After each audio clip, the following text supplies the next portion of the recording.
Hey, what's up, party people? Welcome to our podcast. We're offended. You're offended. That face, though. I'm Kim, and the dirty look that I'm getting is from Tyler. Hi, Tyler. Hello, Kimberly. And how are you today? So we did a bunch of cooking today. It was pretty good. Um, but we were watching.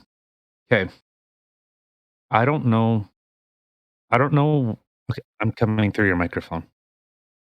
I don't know. Is it being picked up or no? Oh, okay. No, I'm muted, baby. Okay.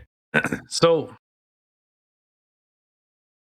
I don't know when television became so crappy and so cliche and tacky, and this isn't going to be what the episode's about. It's just um So there was an old I guess we were watching like some kind of like baking type of thing.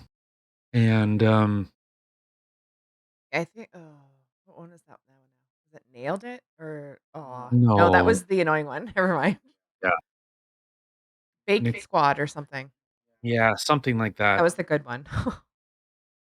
Well, so bake no, what was it? Nicole Ayers? Pretty sure it was Uh, Bake Squad.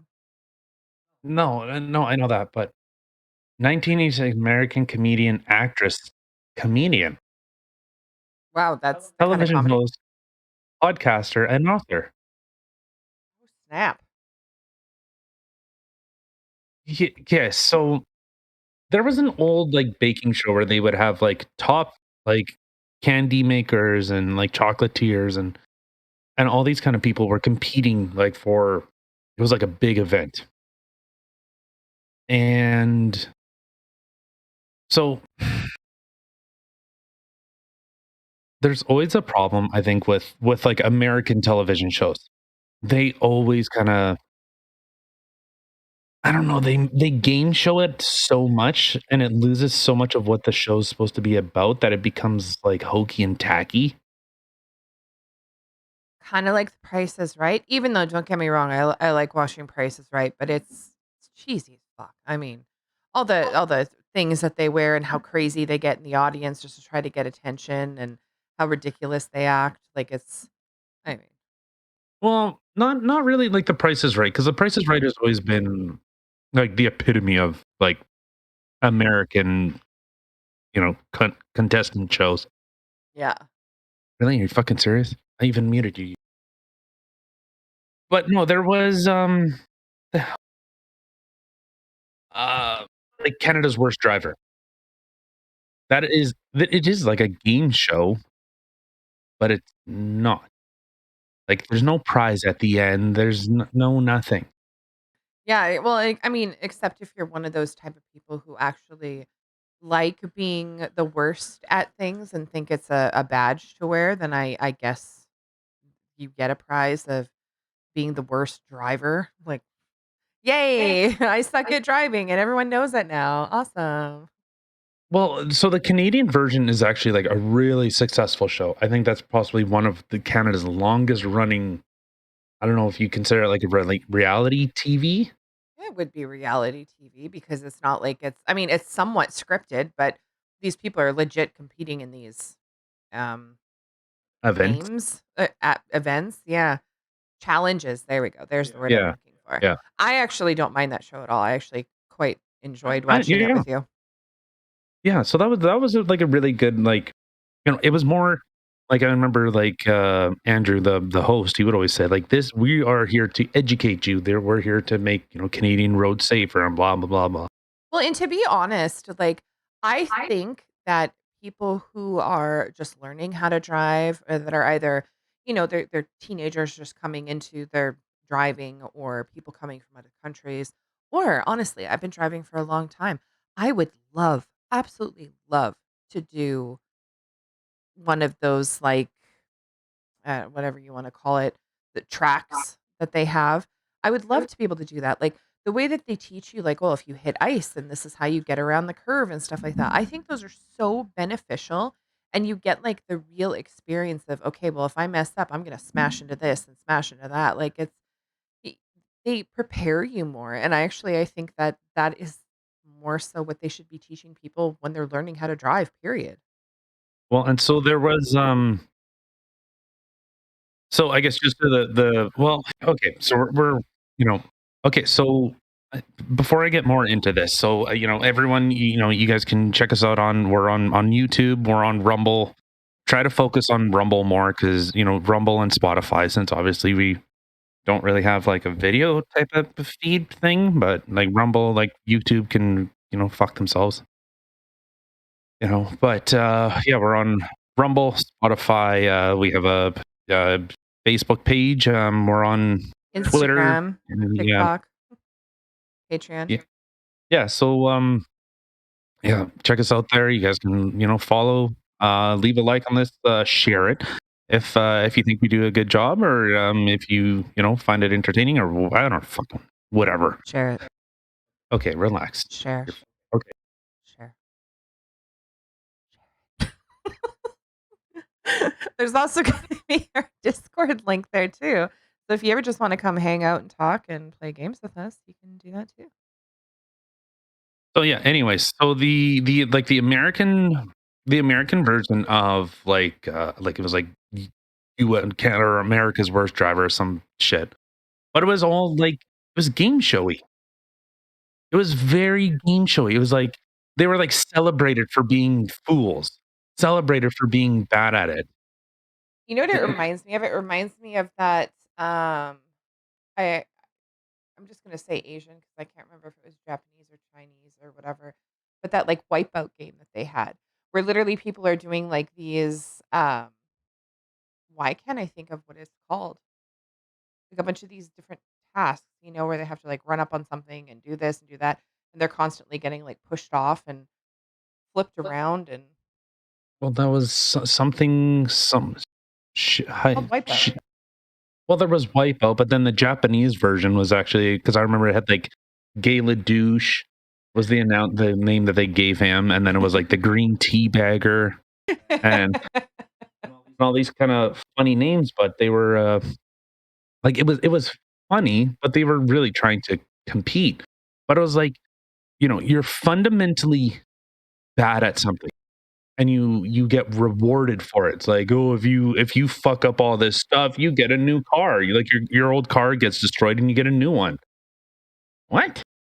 Like, if that was, like, is that what it is with, like, America's Worst Driver? They got a new car in the end? Well, then, I mean, come on. Everybody would be trying to be the worst driver humanly possible just to try to get that. That's a little silly. I'm just looking it up. So the TV show. Who the Yeah, so You suck so bad that you're gonna potentially kill somebody and yourself on the road, but here's a brand new car? What? yeah, so it ran for 1 year. 1 year. That's it was just such a it just totally like it's such a like a fundamental American thing. Like, "Hey, be an idiot for money. We'll give you money for this. Oh, this is gonna be so entertaining." It's yeah, it was literally for 1 season. 1 season in 2010. Well, I could see why. I mean, like, honestly, if that was the prize you get in the end is a brand new vehicle, I mean, probably a lot of people are like, "Okay, really?"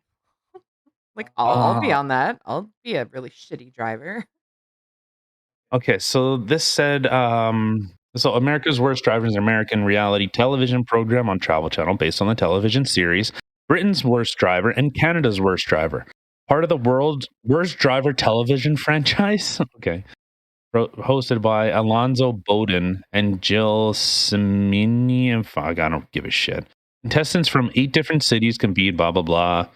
Because a contestant who named the worst driver in their city has their car destroyed, while everyone else wins prizes ranging from a free oil change to a trip for two to Florida. Okay, so I had it a little bit backward.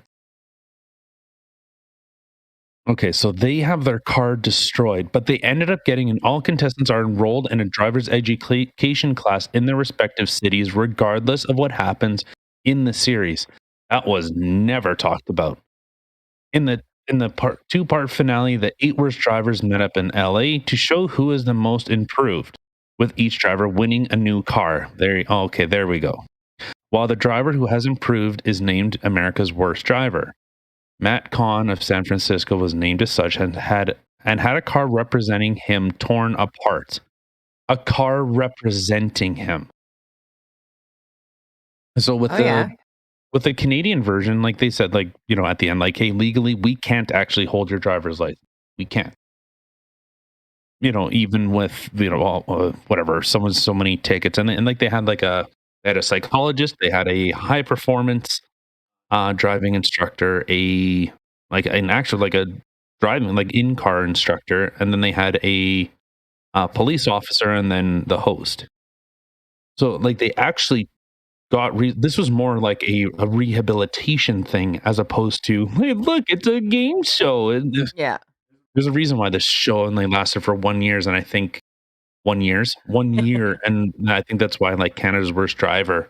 I think they're up to like season like 16 or 18. Oh, wow. But see, but that's a good thing. Like, no, technically, they can't take away your driver's license. However, they could make a phone call and be like, "Hey, they were on this thing and da da da da. Maybe you guys could do like a reassessment or something. Check them out." Yeah, so I think they're the Wikipedia page, it says that it's up to season 14, but this is also December of 2018, and I don't think they've stopped. Hmm. Maybe I don't know. Maybe with the whole COVID thing, maybe they've had to take a break from it or something. I don't know. But yeah, no, so, well, I remember seeing the Cam Woolley guy, he would, like, take their or, like, if they were, like, actually, like, full on, like, dangerous, he would phone the detachment that these people resided in, and yeah.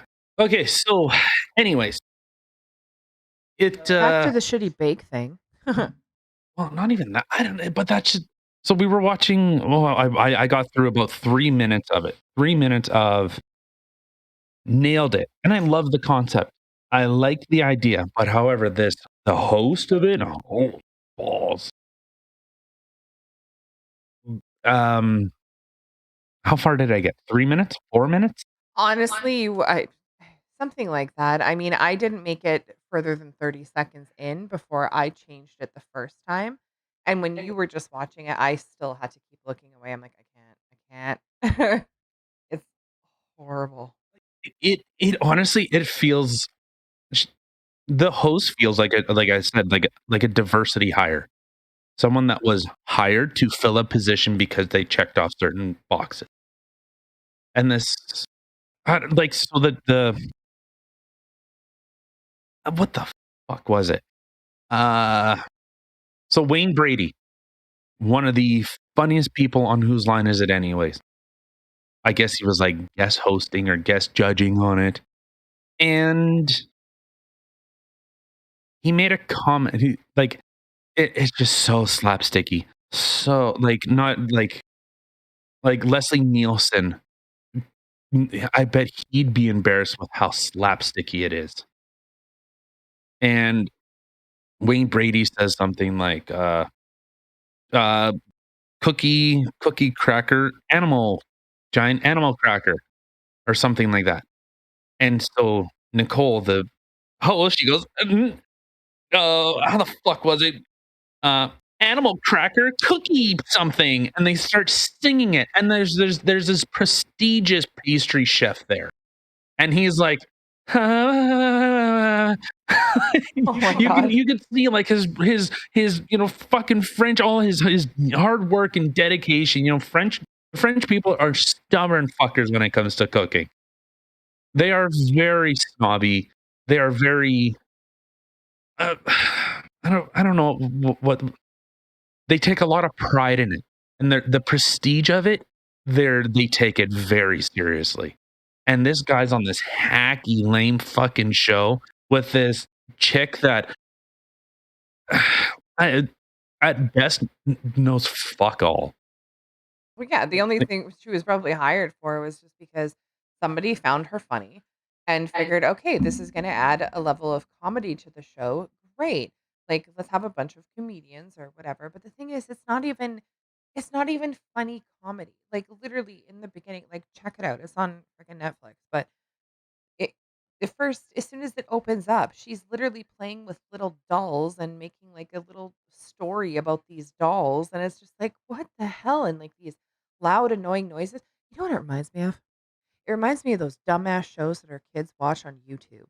Like, just with super loud noises and just it's not funny, but it's trying to be, like, over funny, and kids would probably find it yeah. absolutely hilarious, but yet it's the dumbest fucking thing ever. Yeah, that's what it reminds me of. I'm loud, therefore I'm funny. Oh, You snap. like, it's stuff like that. It makes no sense. Okay, so anyways, whatever. So yeah, he starts going, and then all of a sudden this fucking hacky ass song comes on, and then they have like some stupid fucking text coming over. It looks like something that someone would post on YouTube. Not some whoops, sorry. Not something that has like a production crew. Like there's an editing crew, there's a sound crew, there's all these people behind, and they're like, I like it. This is so good.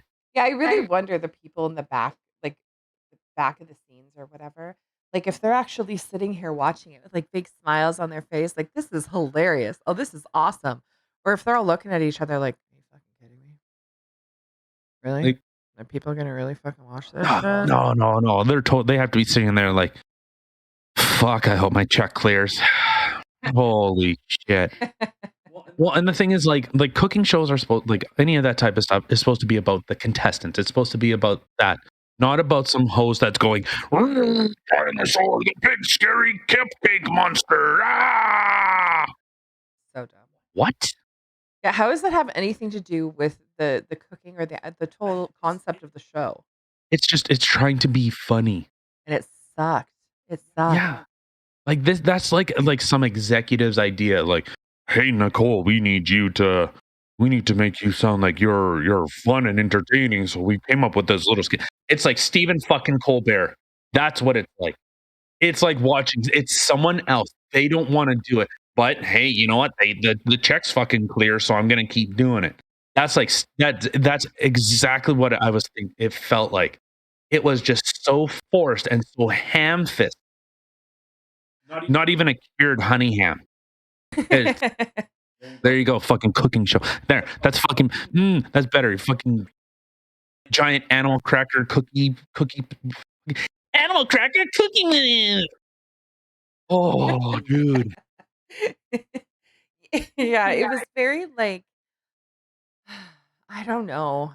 It was, like, super cheese. Like, it reminded me well, not only of those, like, videos you see on YouTube, but, like, really bad kids shows. Like, where they're over the top, trying to be funny, trying to be like, "Oh, look at me. Oh, aren't you super cute? Oh, la, la, la." Like, it's just I mean, Like hmm, hmm. you can see the producers uh talking through these people. And that like when you can see that, you have a bad television show.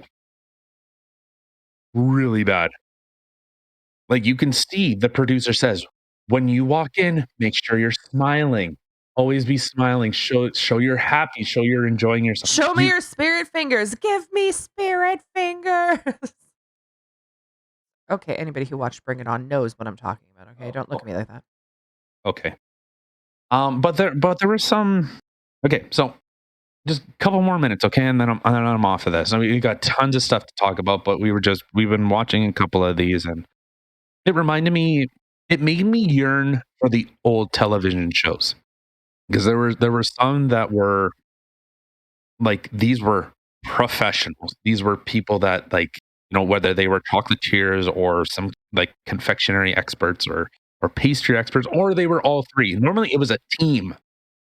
And like I said to you like earlier, like a chocolatier is it's like that is their thing.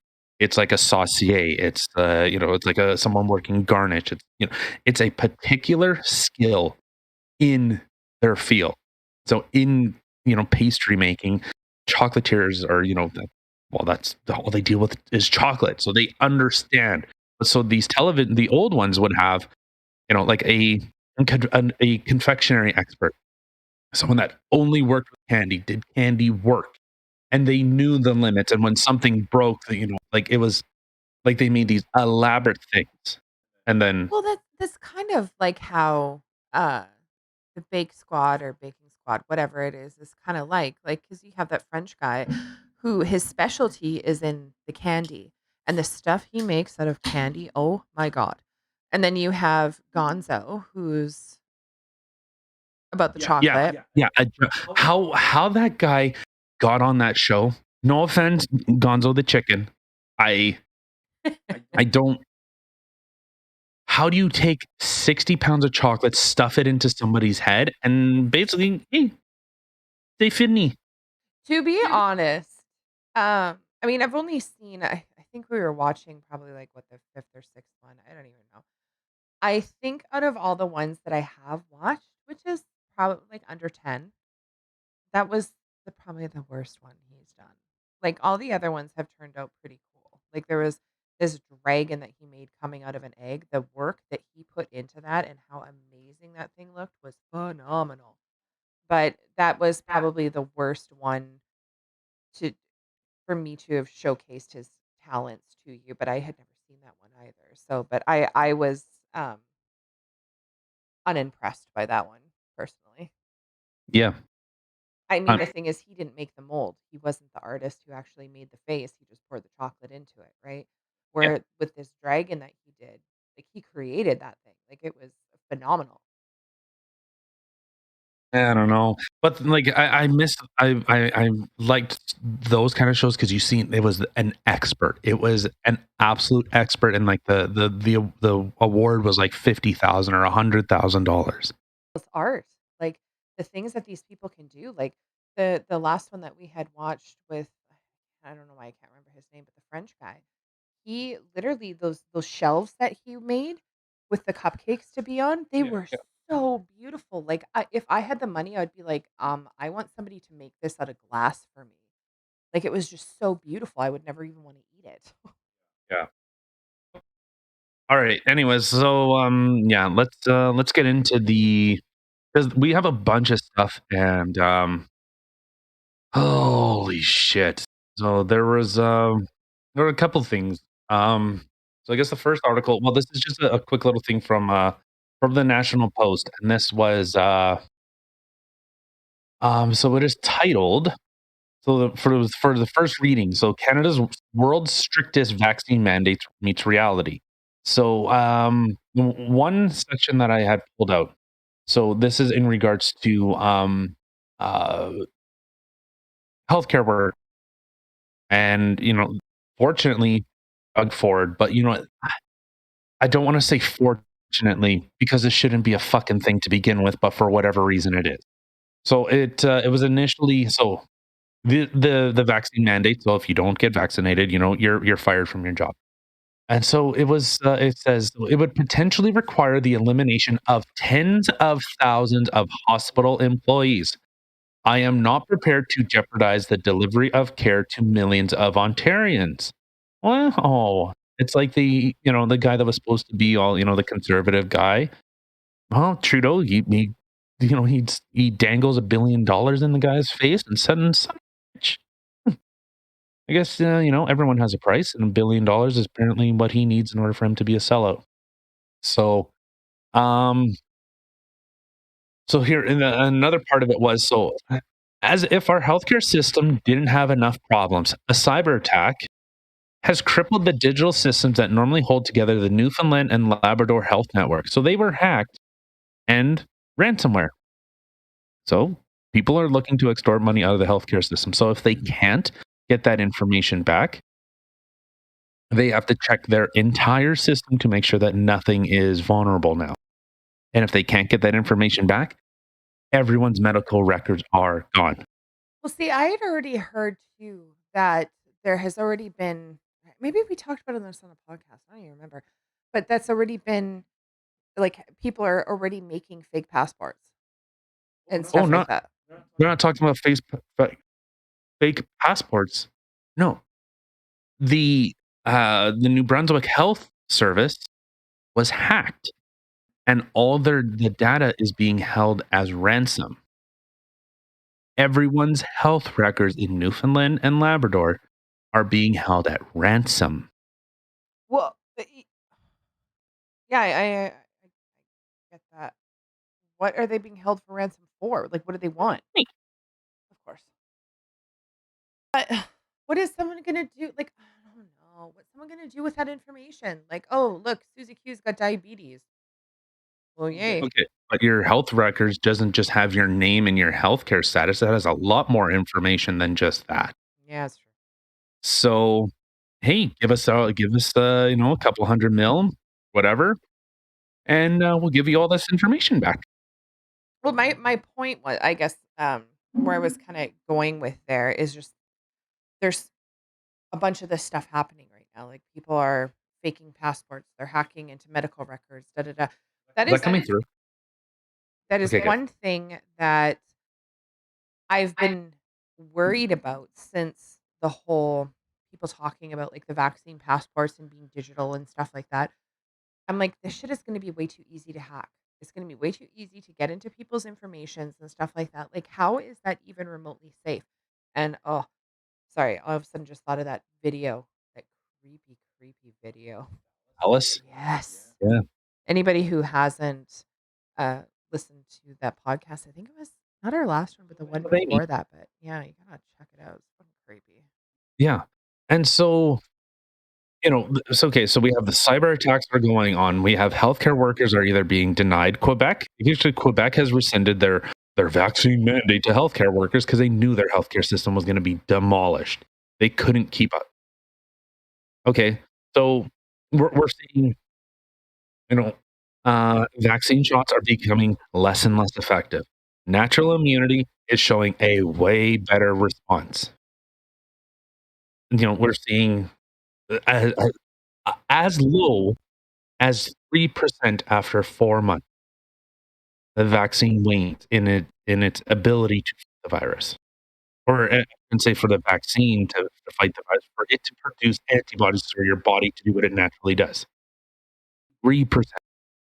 Yeah. Well, I mean, and that's the thing too. Like you see, ugh, I don't get people. I really don't. Like so many people you hear about all these rises in COVID and this and that.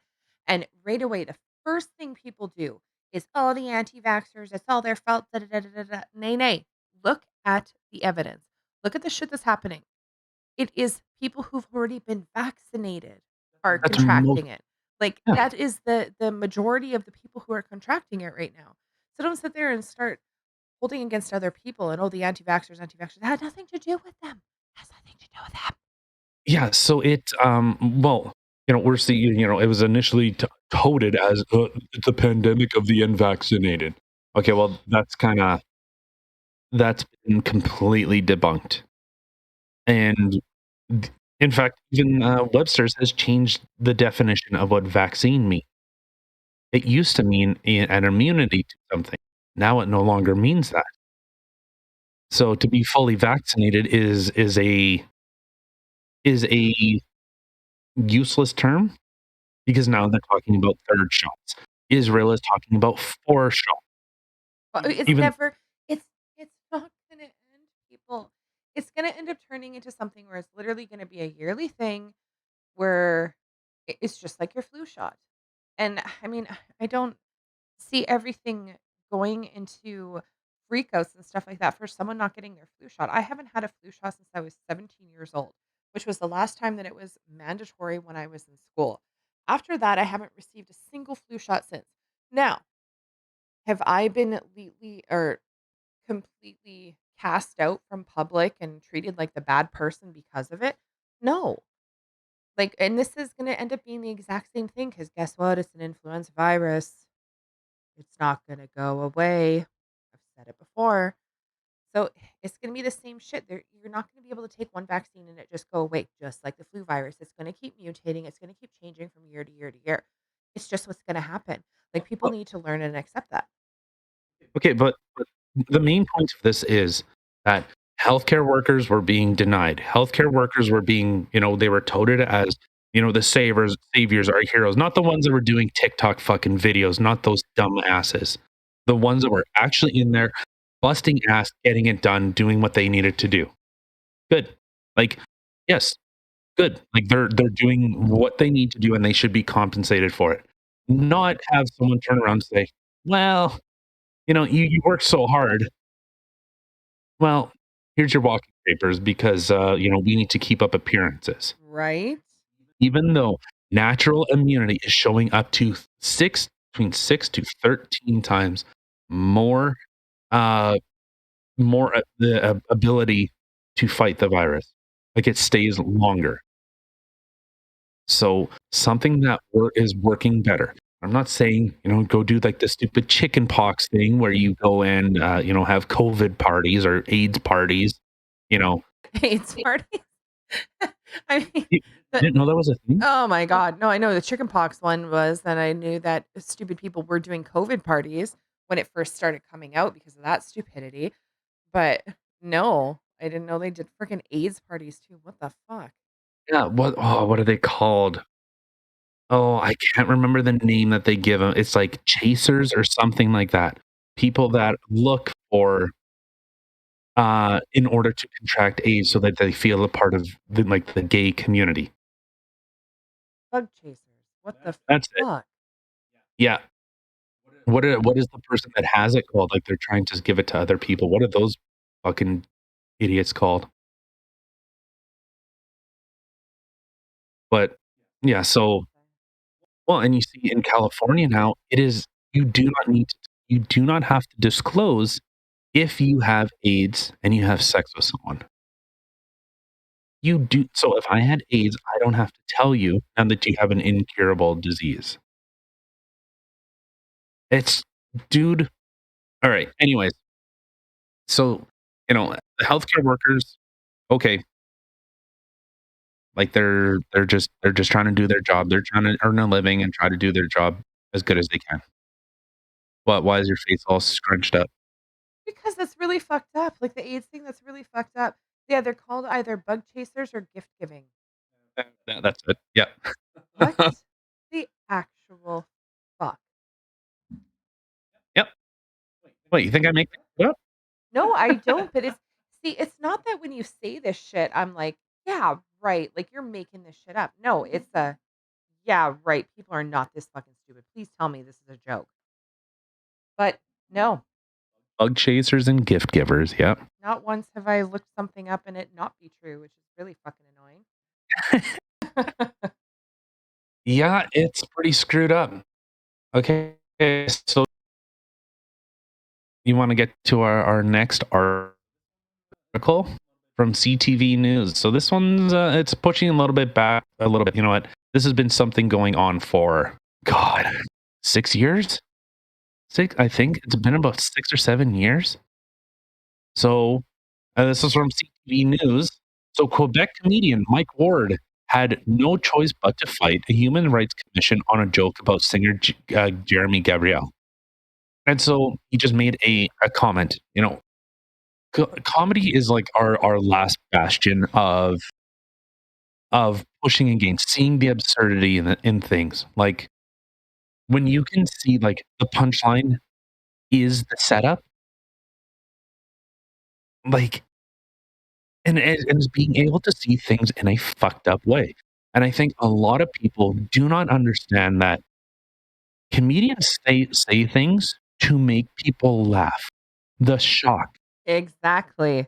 And like I don't do it a lot here because it is on YouTube, but like if you're shooting the shit with your friends, you are trying to say the most offensive things, the most absurd things to get a laugh. Yeah. And and that's it. It's not, well, I hate these people. No, because I see them as equal. And we've talked about this before. My token black guy. he gives me the shield so that I can make, jokes about black people, and I'm not actually racist, Yeah, so you're an honorary brother. yeah, but we'll make comments to each other, and there is no love lost. If he makes a comment to me, or if a thing is, if anyone, if you come up with a good zinger, I am gonna laugh. Well, and me too, like, how many times have you, like, hardcore burned me, and I'm not like your typical girl that's gonna go sit there and cry about it. It takes a lot to get me offended, hence our show. Like, it really does. So he said some pretty offensive things to me that most people would be like, "Oh my god," and they'd go to their room and cry about it, and I'll just sit there and start laughing, or I'll give him a high five because, "Yeah, that was a good one." Like, I can't even yeah, like, if I didn't know you or whatever, if I was easily offended, 100% I would be offended and probably start crying, but it was like, "Fuck, that was a good one. Alright, yeah." There was one picture that I had, what the hell was it? Remember that it was that giant black guy, like, he was ripped, and it was a joke. It was a meme, I and remember now, what I did it know exactly where say? you're going. What did it say? Was it was it was it Turbo I don't N-word or something, or I don't know. I feel like I need to look it up, but I don't know. look it up, see if you can find it, because it was funny, like, this dude was super jacked, and no, it was in one of our Discord servers, and it got deleted because, one of the snowflakes there got offended by it. But so ultimately with Mike Ward, did you find it? Yes. The Giga Nigga. Hold Alright. on. Oh, I am broadcasting what I'm looking up too. Oh my god. Oh, that's even more awkward because people saw me search that.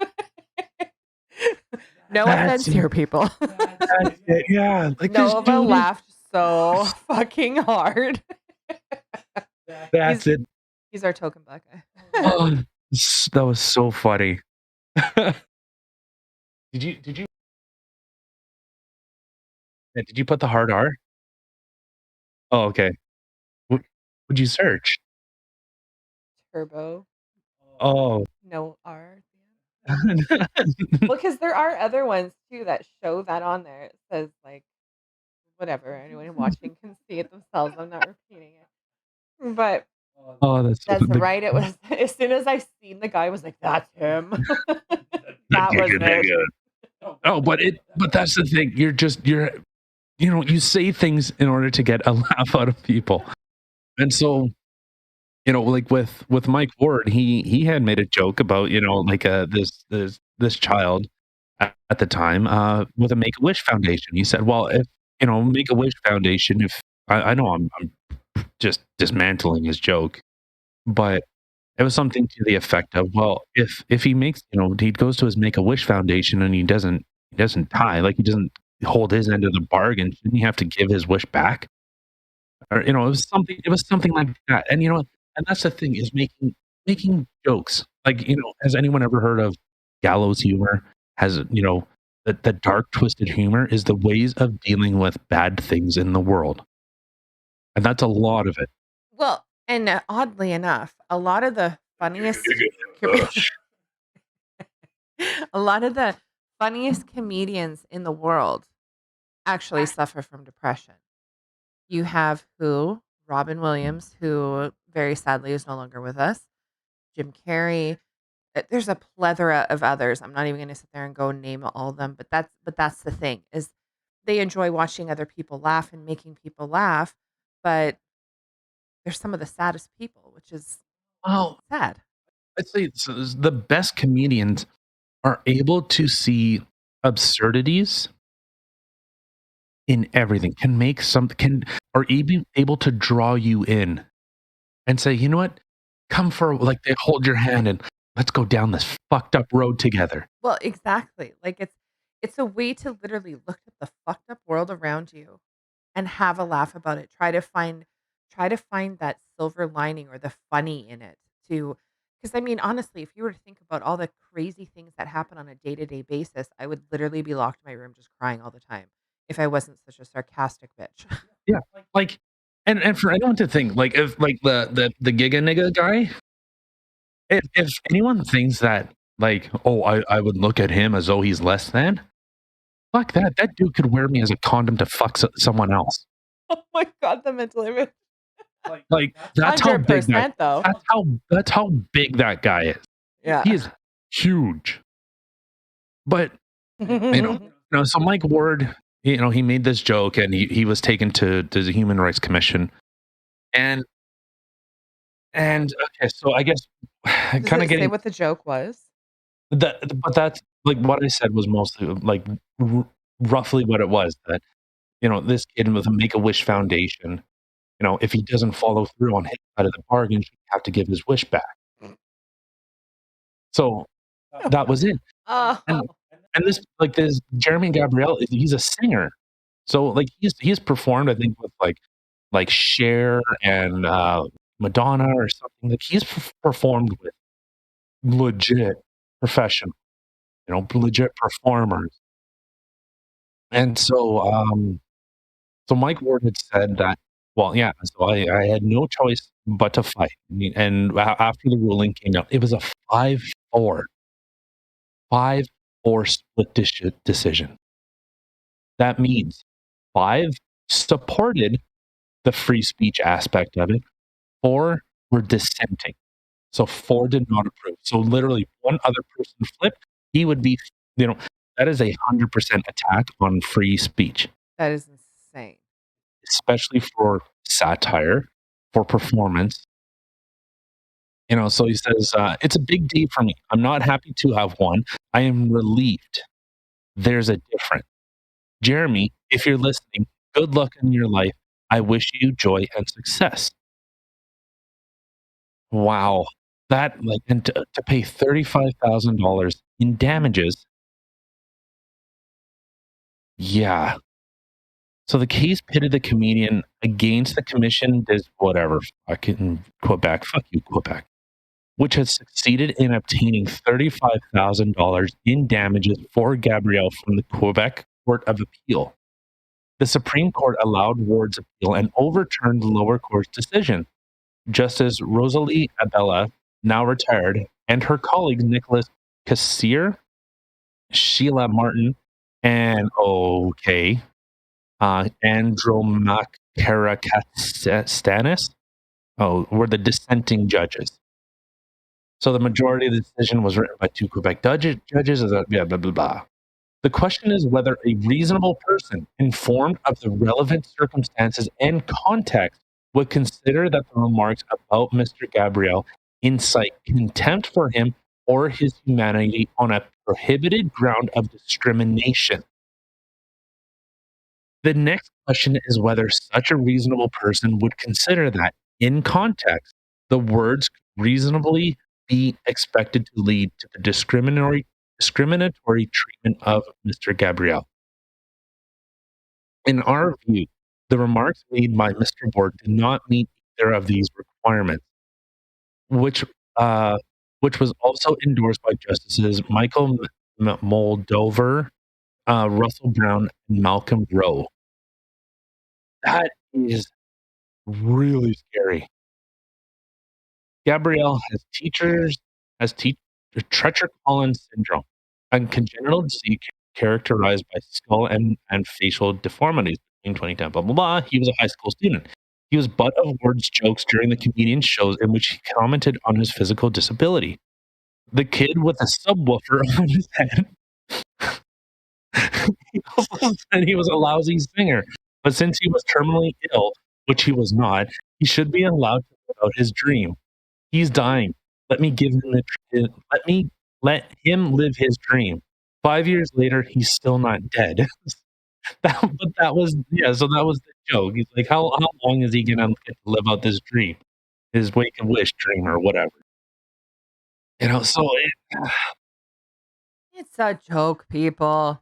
Like, I I mean, it's not like I don't know. Like, if you really have to explain a joke to people, that's where things get kind of sad. Like, I'm sure this guy isn't going to be. discriminatory or be rude to somebody who has a terminal illness or a disability or whatever. He's literally just trying to make somebody laugh and trying to make light of a situation. Like, he's not going to actually treat them with any sort of disrespect.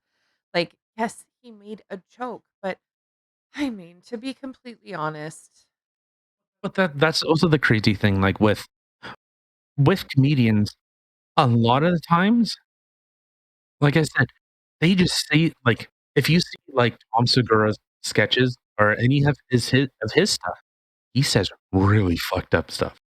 well, and Like, so do you. And I know you're not like a I love you. I know you're not like a professional comedian or anything, but it's the same thing with you. Like, I've had some people be like, "Whoa, whoa, whoa," and get really all of a sudden get kind of offended. I'm like, "Dude, he's just joking. Like, he's literally trying to get a rise out of you and you're like, come on." He's just being funny. Like, he doesn't actually believe that or think that. Like, fuck off. no, and that's the thing, if I actually believed any the thing is, I don't even know how I would I don't like, I can't even understand the hating someone else, Yeah. like, just because of their skin color. Or their I religion or whatever it may Well, be. hold on, religion. Oh, religion's a little bit different. Cultures are a little bit different. There are things that and I've brought this up before, there are things that absolutely cultures can be scrutinized for. Things that we find irrehensible. Well, yeah, I never said anything about cultures, though. No, but I'm saying, like, there like, that would because that is an idea that is those are challenges in ideas, which I'm a fan of challenging in ideas. I'm not a fan of challenge things that cannot be changed. Like, I'm not gonna say, "Well, well, look at you, fucking 4 eyes." Okay, well, I guess something can kinda be done, but it okay, I'm just now I'm just being an ass Yeah. unless I said, "Oh, well, hey, if, my dinner's a little cold, can you angle your glasses to heat up my food?" Okay, like, it's something, but I can't get anywhere. I can't do anything. I can't change an idea, or I can't change someone's, you know, body. I can't change things that they cannot change themselves. Yeah. Yeah, I can't. Like, if people called me, "Hey, well, hey, fatso," like, yeah, like, I don't know, yeah, it fucking sucks. Well, maybe you should look at changing your idea. Okay, that is something I can work. But if someone just said, "Oh, you know, your club foot. Oh, maybe you should walk a little bit more." It's like, dude, my leg's fucked. I don't have club foot. I'm just using it as an example. Yeah. You know, but religion, cultures, yeah, I will scrutinize them just as I'm sure that they will find ways to scrutinize our cultures and our beliefs. Like, hey, you won't kill a cow, but you'll cut off a woman's clit. You know what? Call me weird. Like, yeah, that's a little fucked up. Ah, tomato, tomato. Yeah, tomato, female genital mutilation. But also on the same foot, they can come back and say, "Oh, well, you cut off little boys, you cut their wieners." Yeah, yeah, we do. So, so we can agree that, hey, chopping someone's dick or vagina, yeah, that's kind of probably a bad idea to do. Yeah, maybe But we shouldn't do that. Yeah. yeah, and you know what the funny thing is? Most of it's for women. Yeah. Well, I see. I had heard though, like about how with like circumcision and stuff like that. I had actually heard, like, I never, me personally, have never heard because it's an aesthetic thing. I had always heard because if it's not taken care of properly when they're little boys and stuff like that, they can get really bad infections. So it was actually to help with that, which that I can understand. But that's also kind of like, I know this is nowhere near the same, so Well, relax, anybody who's listening, but, like, and I think a lot of Catholic priests, they had to find some way to in order to molest kids, so, what's a better way than to condition them when they're oh my young, god, right? have you speaking of though, have you actually seen how a circumcision is performed by an actual, rabbi and stuff like that, like, what they do? Okay, I can make a really bad joke, or do you want, like, the actual you mean the contraption that they put on, or what you mean when they suck their dick? 'cause they Yeah. suck your dick after they cut it. Yeah, is that I was talking about. Yeah. When you actually and the funny thing is, this is something that you can actually find on, like, YouTube and stuff Yeah, like that.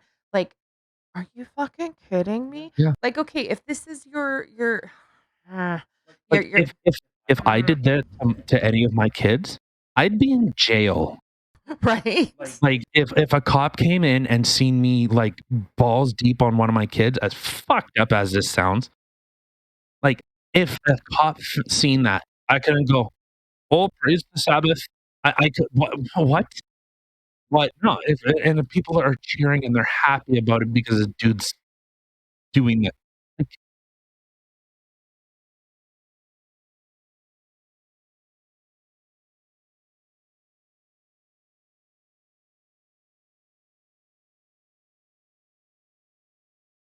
yeah.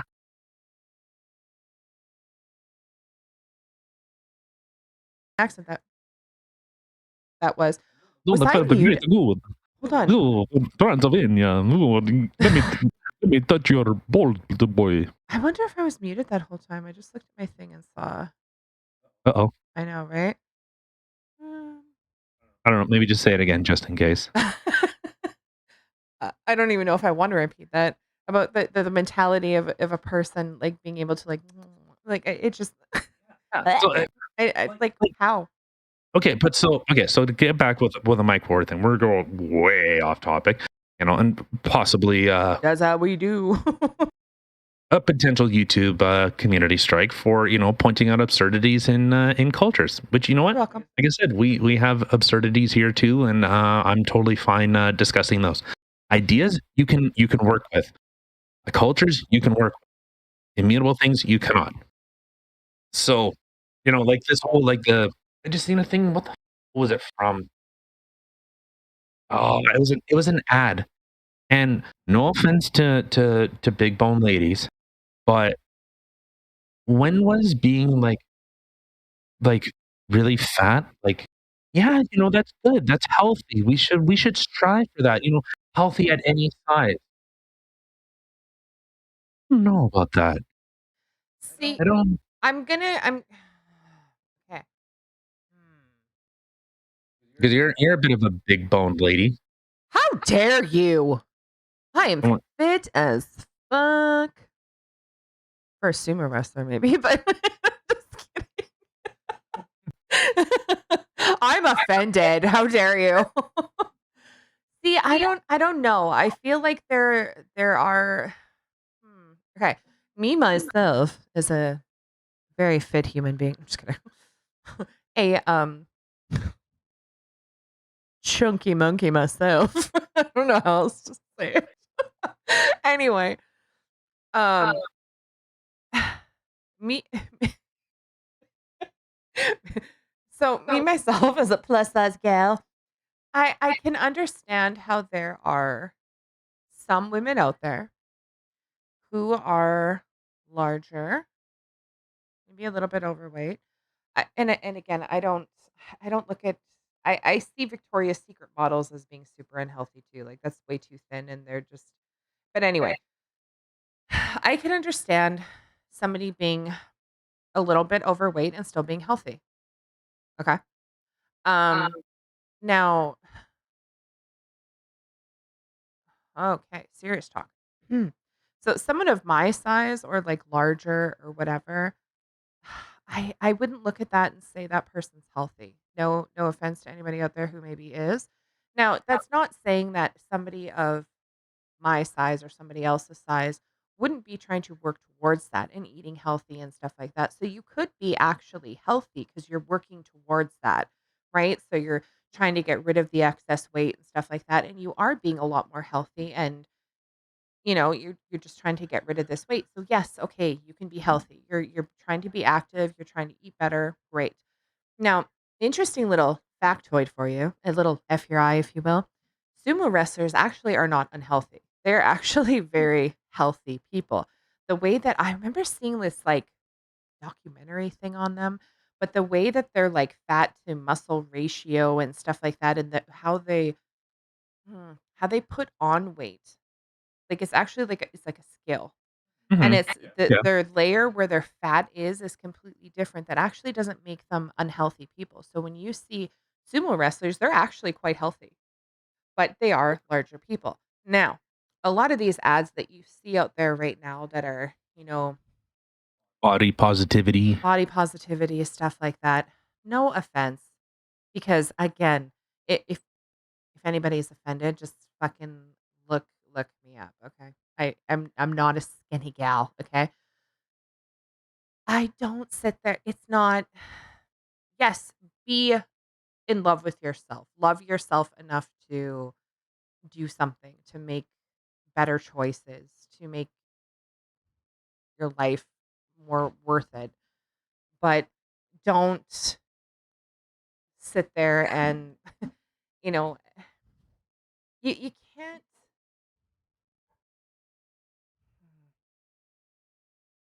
I wouldn't look at myself and be like, or have someone look at me and be like, "Oh yeah, body positivity. You're fantastic just the way you are." Like, yeah, my personality is great, and I think that I'm a beautiful person and a beautiful girl. However, there's definitely room for some improvement. And do I feel top notch all the time physically? Absolutely not. I would much rather be able to run a flight of stairs and not be winded when I get to the top or whatever. But yes, love yourself. Don't be cruel to one another. Don't sit there and discriminate against somebody because of their body size. And that's either too skinny or too fat or black or white or whatever. You shouldn't be discriminating against people, period. But I I don't think people promoting things like Victoria's Secret models or even model bodies, which are way too thin, anorexic, bulimic, whatever, and then having someone on the opposite side of the spectrum who is severely overweight, sitting there comparing the 2 of them and being like, "Hey, they're both beautiful." To be honest, I don't think come on, I don't think either one of them are healthy, personally. Okay, so like I'm in support of, yes, loving yourself because, like, hey, unfortunately or unfortunately, you only got one body. You can't say I don't like this one. I want a new one. Okay, so That'd I be think that, great, though. Fuck yeah, yeah. you Mm. know, I used to have like a big thing. Like if I lost like a leg or if I lost an arm or something, I'd find a way to kill myself. That's how I used to think. Dude, that's dark. Mhm. I thought like if I lost my ability to walk, those windows would have to be a little bit higher so that I couldn't pull myself and throw myself off to my death. I used to think that. Now, fuck, I might want to get rid of these, shitty meat legs, these inferior things. Give me some freaking, like, machine legs. I'll run a mile or marathon in no time. Well, and so, you know, I I think the love yourself kind of the movement, the body positivity thing. Okay, yeah, that seems so superficial.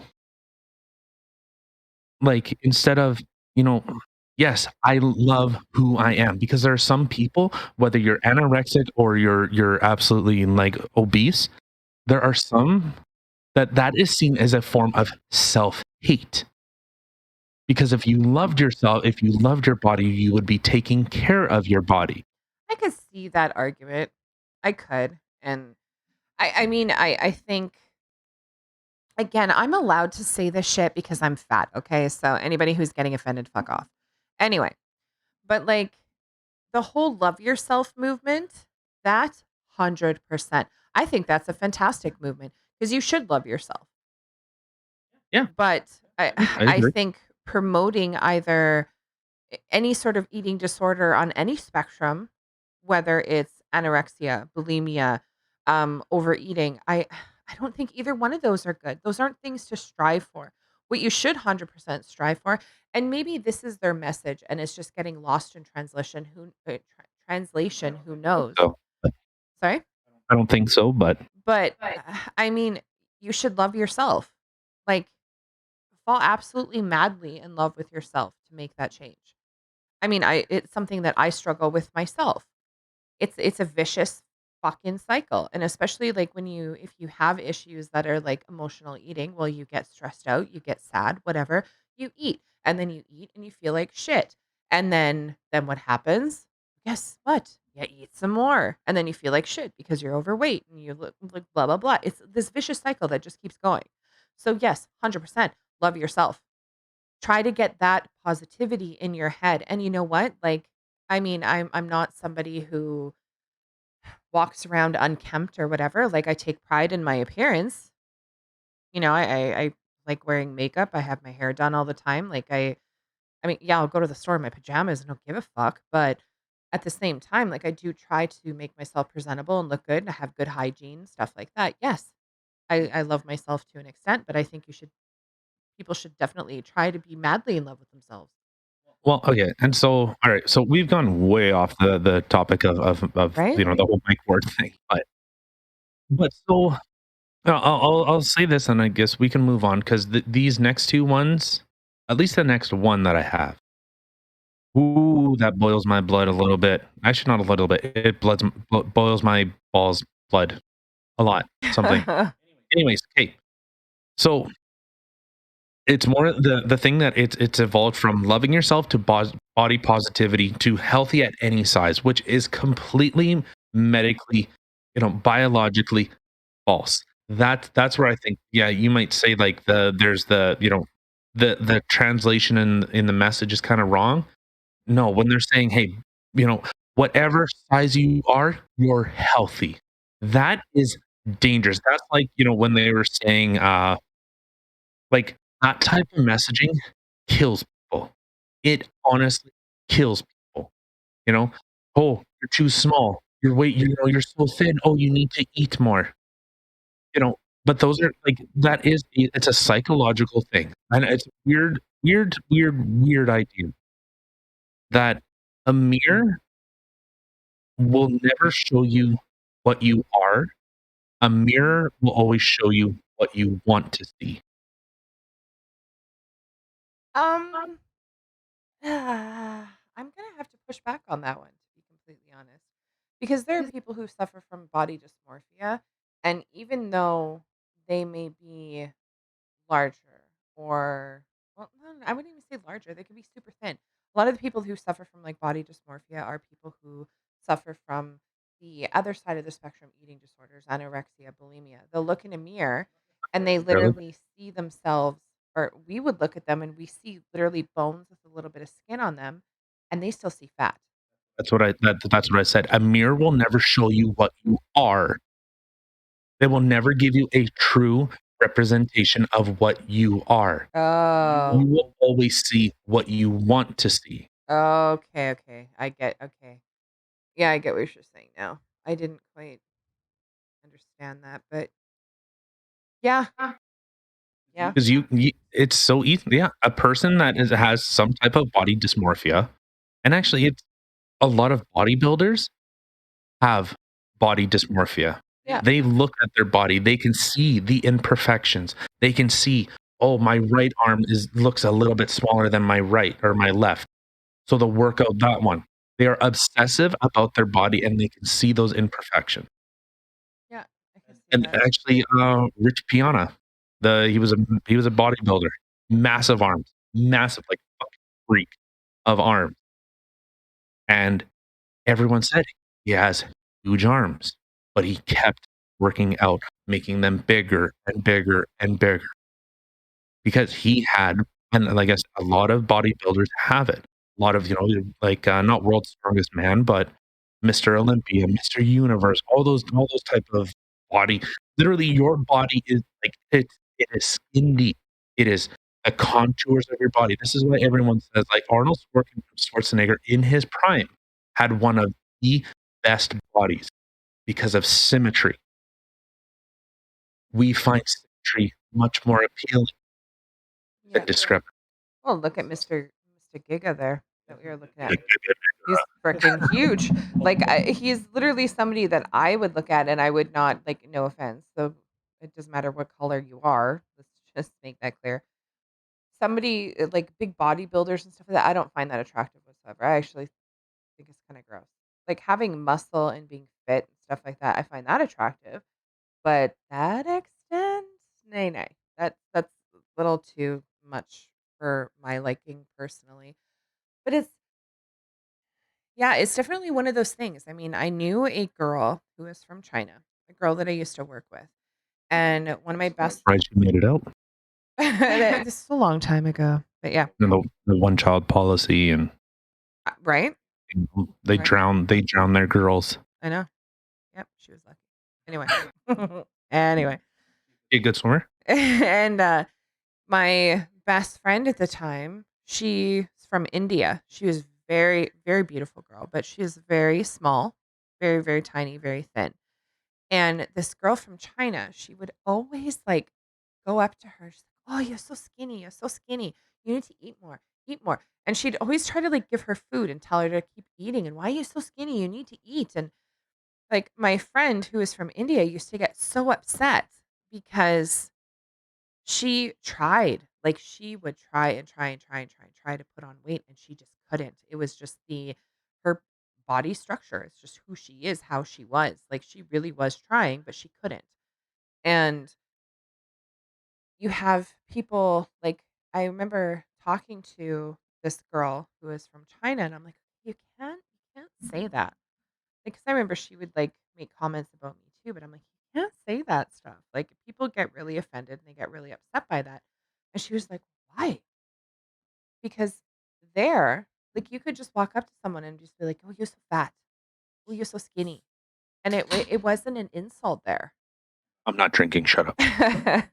Like, in China, they didn't take it as an insult, it was just matter of factly, like, "You're a skinny person or you're fat." "Yeah, I am." Like, so she didn't understand how people could get insulted here by that, and so it was this big learning curve kinda understanding them and, "Okay, well, she doesn't mean any disrespect, and she's not trying to actually be mean to you or me," and yeah, it was kind of an interesting moment we had there. Interesting figuring each other out type thing, but yeah. Yeah. Okay, so I guess to back to the Mike Ward thing. Actually, so in relation to the Mike Ward thing, so there are people that are coming out that someone that is disabled or has some kind of handicap is isn't is seen as inferior, and it's so funny because the term has become like you know autism is a superpower, and you know what? And I don't mean that in a derogatory way.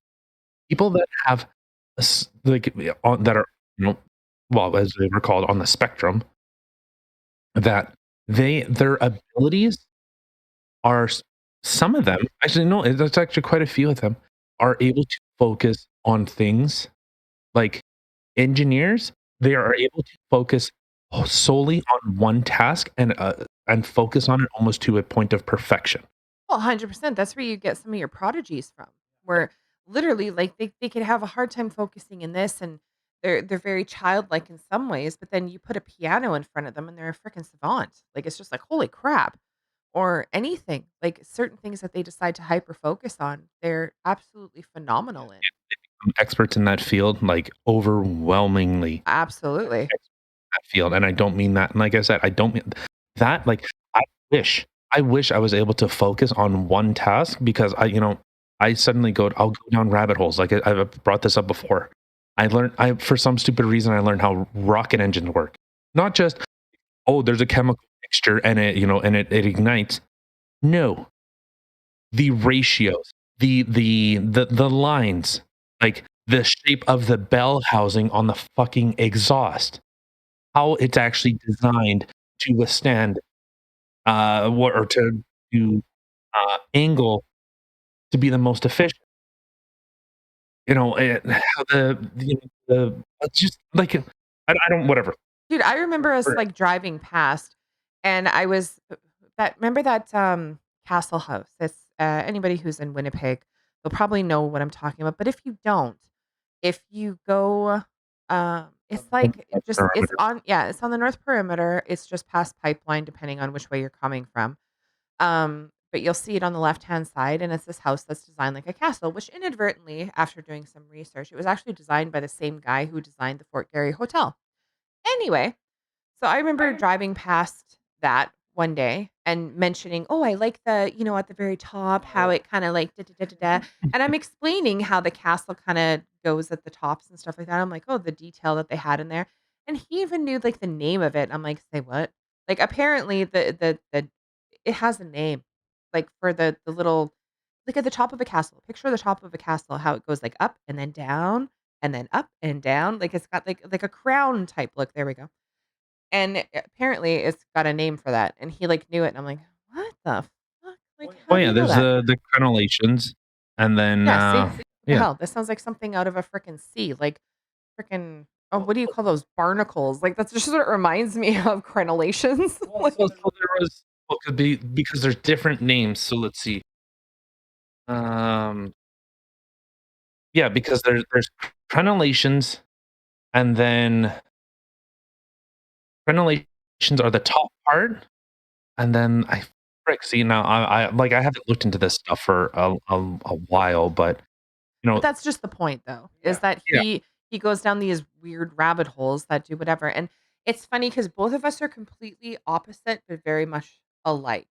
So, he goes down these rabbit holes, sorry. and he's able to retain a lot of the information, which he considers as useless information, very well. Where me, myself, I think because of my ADHD, I'm like a professional multitasker. Like, I literally I'm the epitome of having, like, 20 windows open at the exact same time, and I bounce from here to here to here to here. I cannot hyper focus on one thing at a time. It's very rare that I can do one thing. Like, when I do my nails or something, I can hyper focus on that, but for the most part, I'm constantly all over the place, and that's the only way that I can really seem to do, and I go down rabbit holes myself, but because of my ADHD, I can't overly focus on it, and I forget about it really quickly because too many other things are going on in my head that it doesn't stay in there. Where it's like you're like a fucking sponge, like, you say something or you go down your rabbit hole and you, like, remember these stupid ass words like crenellations, like, months later, and I'm like, "What the fuck?" Right, and the teeth part are the Merlon. That's it. Yeah. But so Yeah, okay, like, who the so fuck anyway. knows that shit? I mean, Well, well, you know what I do well, and know? An elephant's penis is 5 foot 4 inches long, and I used to always make a comment to my best friend saying that it was the same size as she is. I'm like, "You're the same size as an elephant's penis." She didn't like that too much. You know who you are if you're listening, I love you. okay, but so let's move on to the next couple articles. Um, so this one was from I don't know if we talked about this one with Amy, but it was from the National Telegraph. We didn't? Okay, No, we good. didn't. All the ones that we didn't actually get to, I moved on to this one. Okay, all right, good. Okay, so this one's from the National Telegraph, and it is titled "So Senior Edmonton Care Home Staffer Says They Won't Properly Treat Unvaccinated Residents." So one little part that I had pulled out of here, it's a little bit of a read, but this will synopsize everything very well. So David Dixon, a retired Liverpool police officer and owner of a cybersecurity firm who has been instrumental in gathering government data to show deep flaws in Alberta government and oh, Oh my god. Okay, you guys don't even know, he, like, turned so far away from the frickin' microphone and that, like, picked up, like, super sorry on that one. That's my husband, are you jealous, bitches? Yeah. Okay, so data to show deep flaws in Alberta government and Alberta health service practices has been hearing reports from within Caritas Care Home in Edmonton, which he shared with the National Telegraph. So Dixon said that last week I was informed through the healthcare workers group I support that a senior staff member at Villa Caritas Care Home in Edmonton stated they would slow code any person who was unvaccinated. This statement was made to another healthcare worker in an area that was monitored by a camera. Hold on. Slow code? So for anyone that doesn't know, like every time you're admitted into a place, so whether you go to your dentist or you go to your chiropractor or whatever, they code you. That's literally what like a billing and coding person does is they enter in who you are, what treatment you're coming for, and so on and so on. They give you all the information, or they enter in all the information of who you are, why you're there, etc. So the hospital knows what to do with you, especially when it comes to billing the person. So if they say, "Hey, Tyler came in and he went in for a surgery. He had a broken, I don't know, see, he had a broken, I don't know, tibia. His tibia was broken. So, we set it. We put this amount of screws and bolts or whatever else we had to put in him, this amount of medication, this type of food, or this type of like all this stuff is entered into the system. Okay. So so they're slow coding. So I'll get to it in a little bit more. So Dixon went on to explain what a slow code is and why it is fully irresponsible to subject unvaccinated care home patients to that of standard care. So, a slow code refers to the practice in hospital or other medical center to purposely respond slowly or incompletely to a patient in cardiac arrest, What? particularly in situations from which cardiopulmonary resuscitation, so CPR, is of no medical benefit. As a retired police officer, a person intending to slow code a person in need of urgent resuscitation based on their vaccination status is nothing short of intent to commit murder. So if you were unvaccinated, they would go, "Oh, well, Kim, she stopped breathing, and it took us a little bit longer to get there." How fucking disgusting. I can't even make some fucking snide comment about "dig a nigga." I can't. I can't. I keep unmuting myself because it's like I feel that people are going to hear the look on my face. Yeah, I yeah. So for oh, again, everyone, like all the articles that we're referencing, if I make a comment on something, and if I can give the information, I'll gladly show it. So that everyone that has is like, if this is investigated and this is found to be true, those people should be charged with the very least negligence, manslaughter. committing, or negligence involving death at the very fucking least. 100%. If not, first degree murder, How which can is considered premeditated. how literally can anybody fucking sleep at night? Like, I am dropping so many freaking F-bombs right now, dudes. But, like, honestly, how can anybody sit there and go to bed in their nice, comfy ass little bed in their nice, cushy little pillows and be like, oh, a job well done today. I let 3 people die because they weren't vaccinated. What the actual fuck? Yeah, this is so in this article, it does bring up like the Toronto Star article. And I know a lot of people's knee jerk reaction was, "How could you put this on the front page?" And when I thought about it, I think I brought it up when this first was released, that this yeah, We did it. Sorry, I'm just like scrolling down. So anybody yeah, who's yeah, actually watching this, they can see it. But we did a podcast like frick, like 20, 30 podcasts this ago was like one of the about first. this. Yeah. And how disgusted I was. 100%. I remember looking this up because when you had it, I went to actually find the actual newspaper because I did not believe it. I'm like, there is no way in hell something this disgusting would actually be on a newspaper, but legit it was. Yeah, so for anyone, like, I received this from Mr. Nichols, and he was an Ontario MP, and he ended up sending this to me, and he would, this is when he first came out and saying like, "Hey, I'm vacating my seat because, the Ford government is saying I don't have a choice. I either get it or I'm kicked out of the caucus." So me and him were talking for a little bit about, about this type of stuff. And so, the knee jerk reaction is, you know, this is what the Toronto Star is saying. And when I thought about it, it was like shining a mirror at Canada. It was like, No, this is what you've become. And so the image from the Toronto Star, if anyone hasn't looked at it, I'm sure I don't know if they pulled it down since then, but so on their front page, and this was from August 26th when the Toronto Star article was released. So it says, if an unvaccinated person catches it from someone who is vaccinated, boo-hoo, too bad. I have no empathy left for the willfully unvaccinated. Let them die.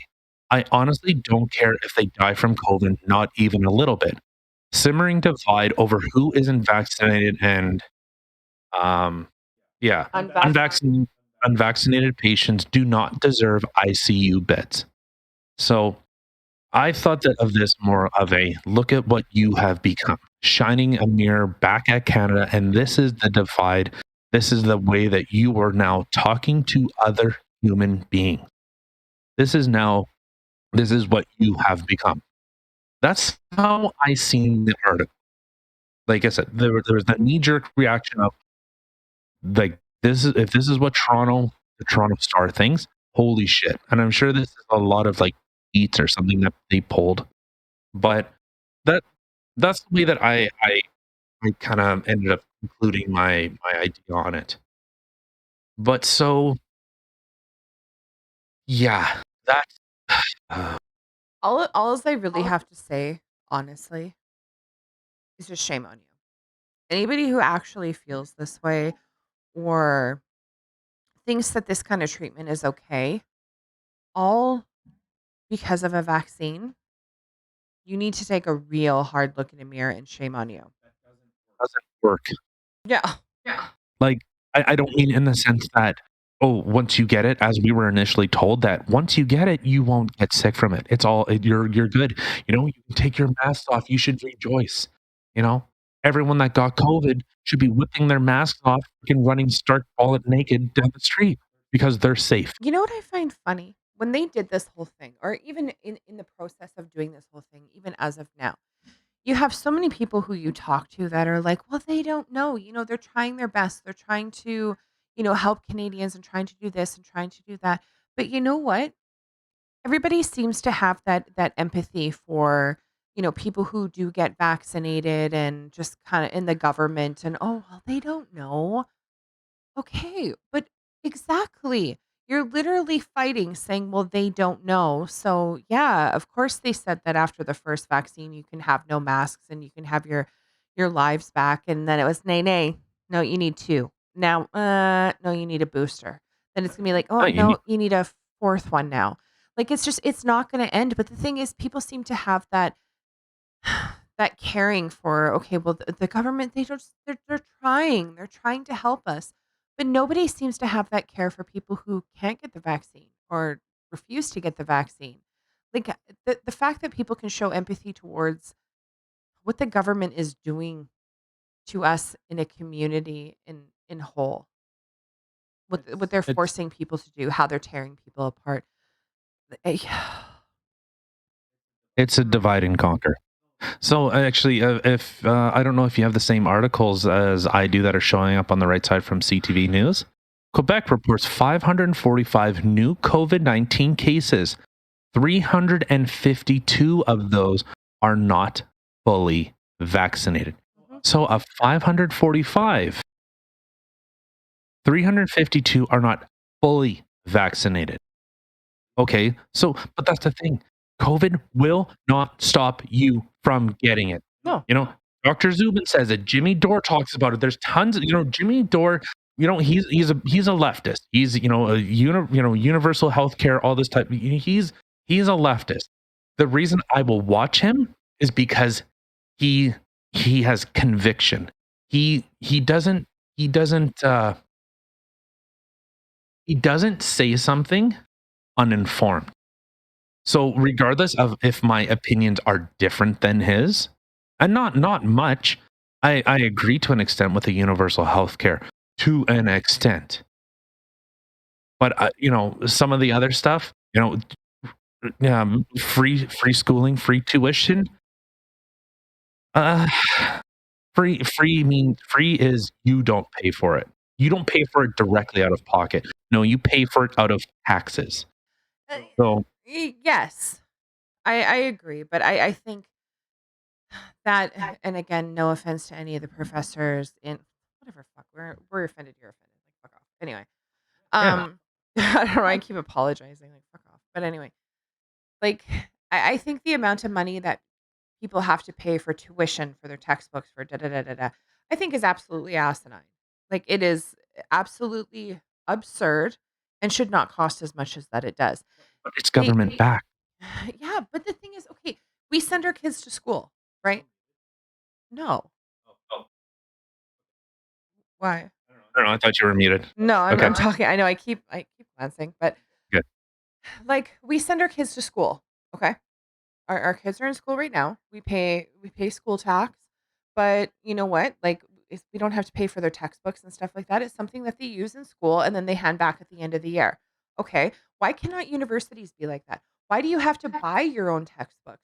Why can't we just, continue paying school tax while our kids are in university or whatever and, carry on our wayward son?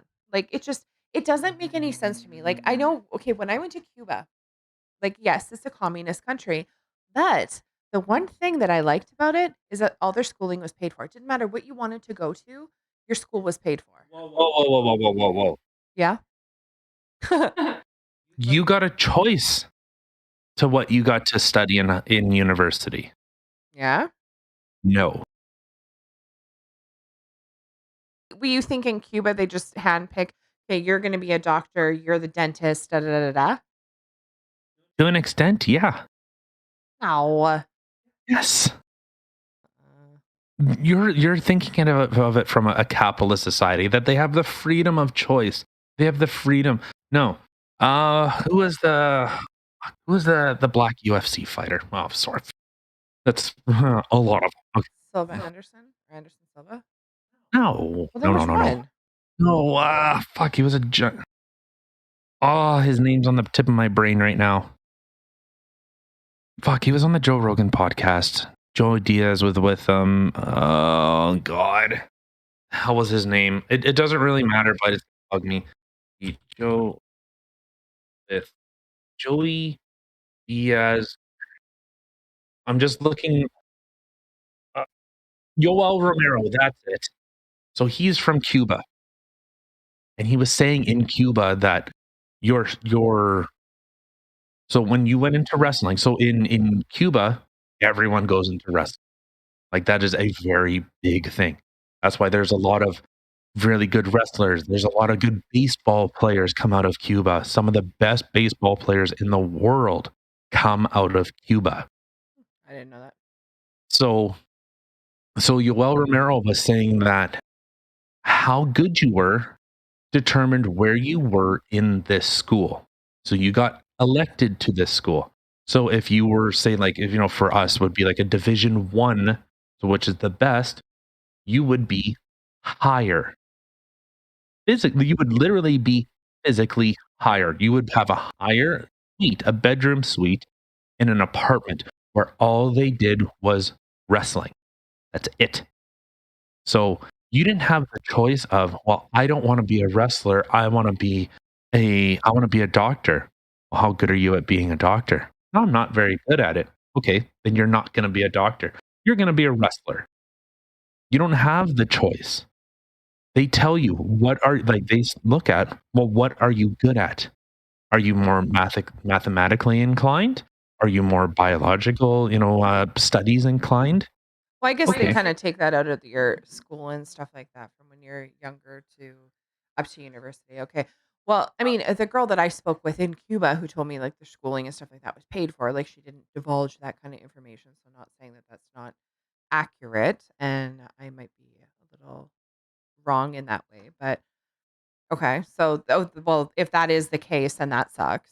I mean, it's cool that they don't have to pay for school and their university is paid for, but if they don't get a choice of what they wanna be, well, that really kinda sucks. Well, and that's the thing. Everyone, there was a thing going around on Twitter a little while ago, and I brought this up before. Of if um if well, once communism comes, I'm gonna have a farm, and I'm going to, I'm gonna love being able to, harvest, plants or whatever on my farm. And someone responds with, "Your farm? It's it's our farm. I don't know where you're getting this. It's my from." And that's the thing. You do not have a choice in the matter. And I think a lot of the times, well, not I think it's been shown over and over again when there is a revolution for communism, the centralized power, well, you know, let's just, people are people. People are greedy. People can be very selfish. Not all, but especially people in leadership roles. Yes, they can be very selfish. It's about me, and I'm not going to do without. So if you looked at what happened in Russia during, Stalin's reign, it wasn't great. It wasn't a time of great prosperity. It was a time of great suffering, because anyone that produced food, it all went to the Kremlin. It all went to Moscow first, and then it was divvied up. So if you had food, actually, and this became a thing, if you had food that you had hidden from the Russian government and you kept it for yourself, your own food rations would be cut. So you would be punished for producing food for the country and keeping some of it for yourself. Well, I know somebody who would fuck over the country. Ooh,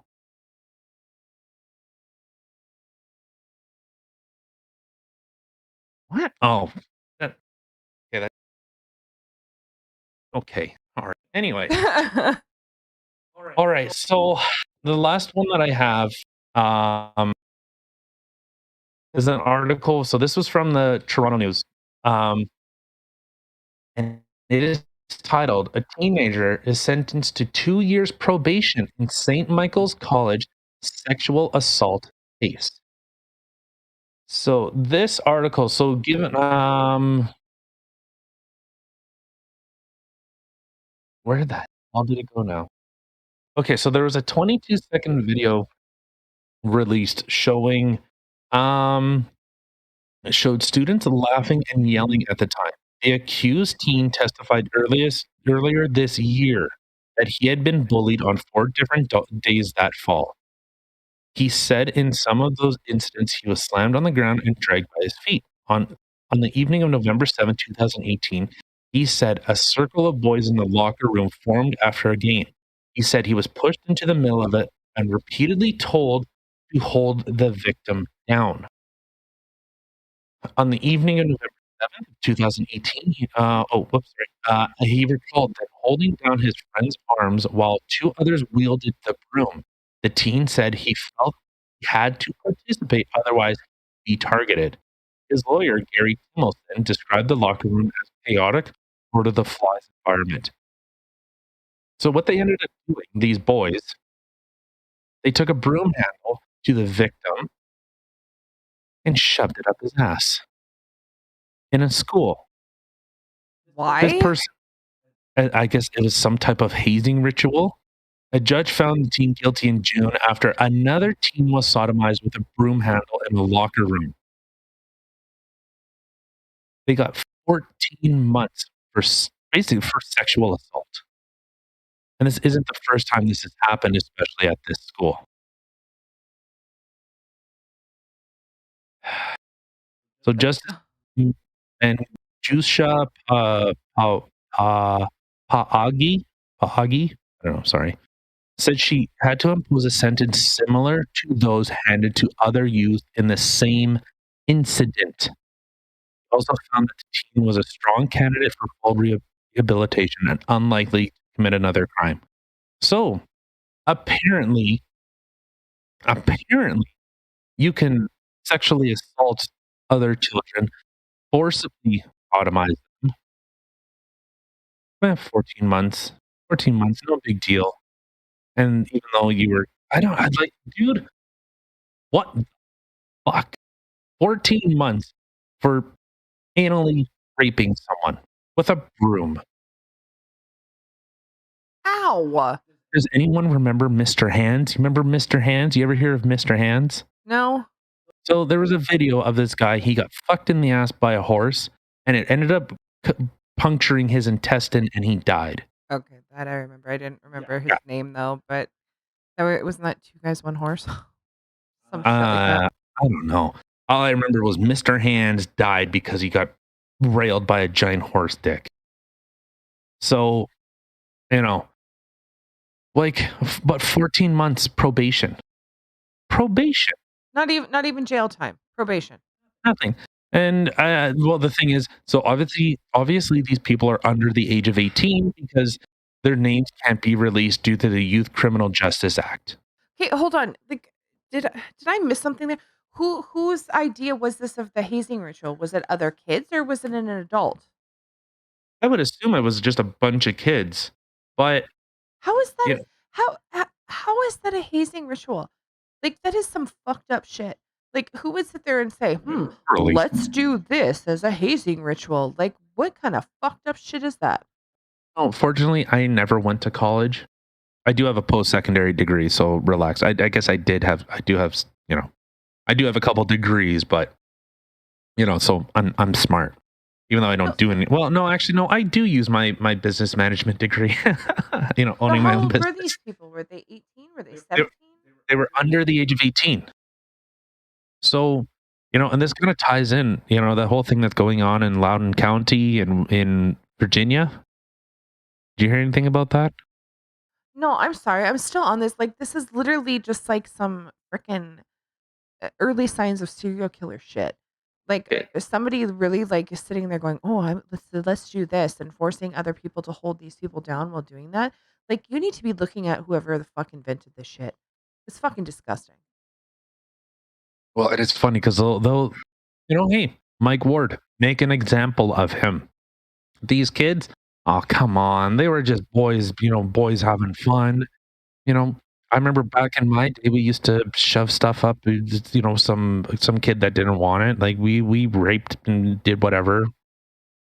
Obviously, I'm joking. I didn't do that because I'm not a sick, deranged fuck. Oh, and it just shows here that one of them also pled guilty to making child porn because they recorded it. Well, yeah, yeah, because they recorded it, What the fuck? and And you're gonna sit there and record that? Oh, you like that? You like that fucking shit? Hmm? it was posted on social media, and social medias had to be forced to pull the fucking video down. This is the thing that YouTube, Facebook, Twitter, all these fucking places do, where they will contain, child, literally child porn. They will leave it up. They will fight tooth and nail to leave child porn up. But if you make a comment about whether a man is a woman, fucking yanked and hard striked. Yeah, or being unvaccinated is fine or whatever. Fuck, get out. You're canceled. Yeah, yeah, if you spread any misinformation because you might hurt somebody. How about the human trafficking that Facebook has been a part of, that Twitter has been a part of, that YouTube? There were literally videos of people auctioning off slaves on YouTube. How about that? How about that be pulled fucking down? Can that be pulled down? Yeah. Apparently not. You have to fight. YouTube had to get sued by a school because they would not pull down videos that were containing children that did not have permission to be there. YouTube has to be sued over and over for this shit to be pulled down, and they don't.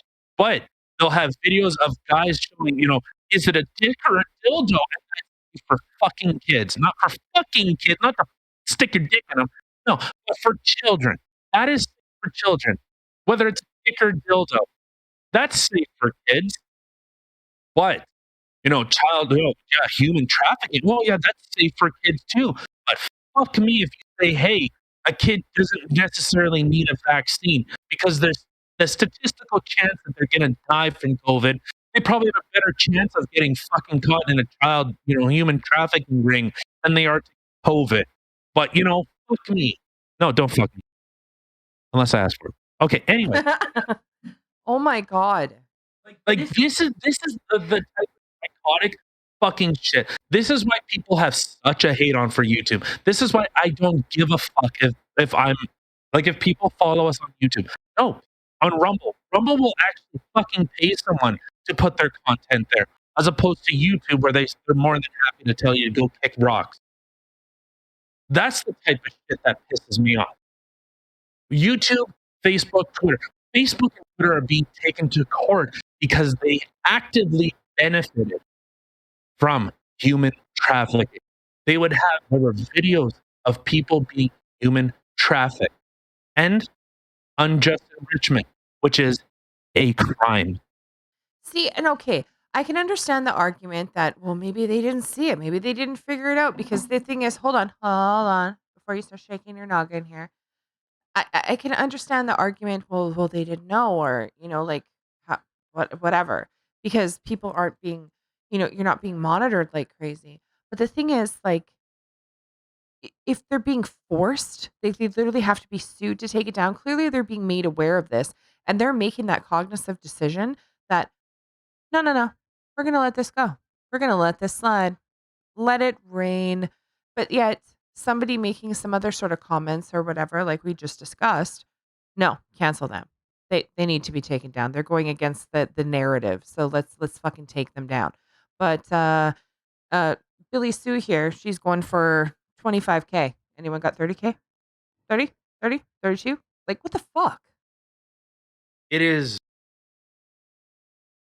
like that's why people are so disgusted with these places. I remember what was her name?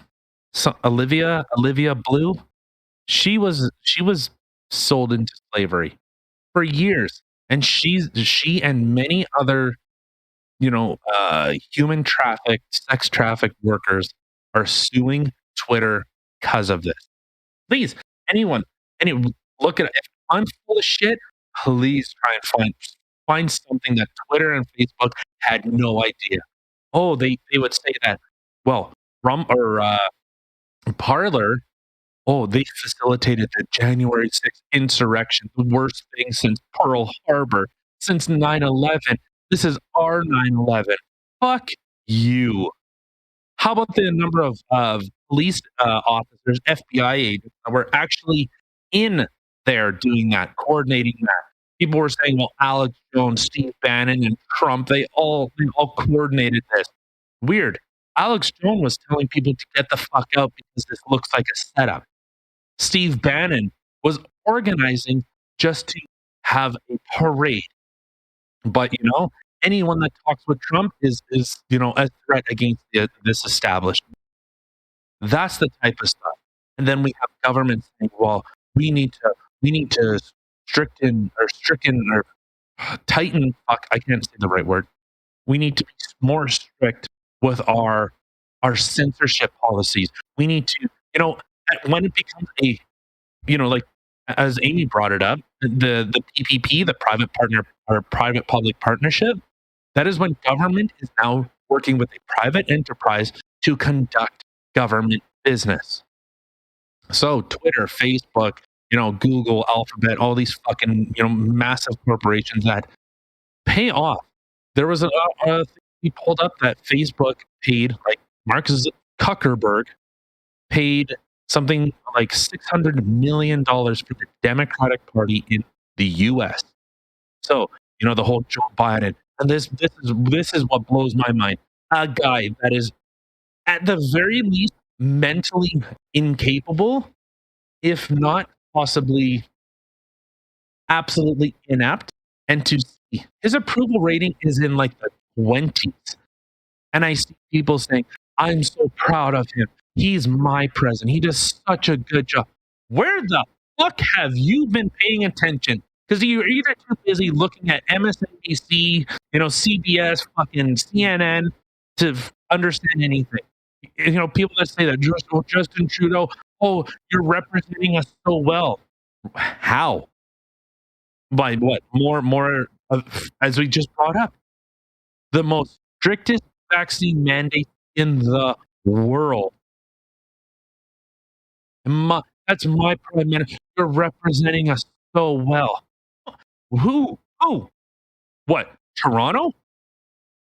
because apparently the whole Western fucking nations don't matter. Most of the rest of the country doesn't matter except for Toronto and a few select other places around there. Well, 100%. Toronto's the only one that's fucking up his ass. Everyone else in Canada was saying, "Get the fuck out."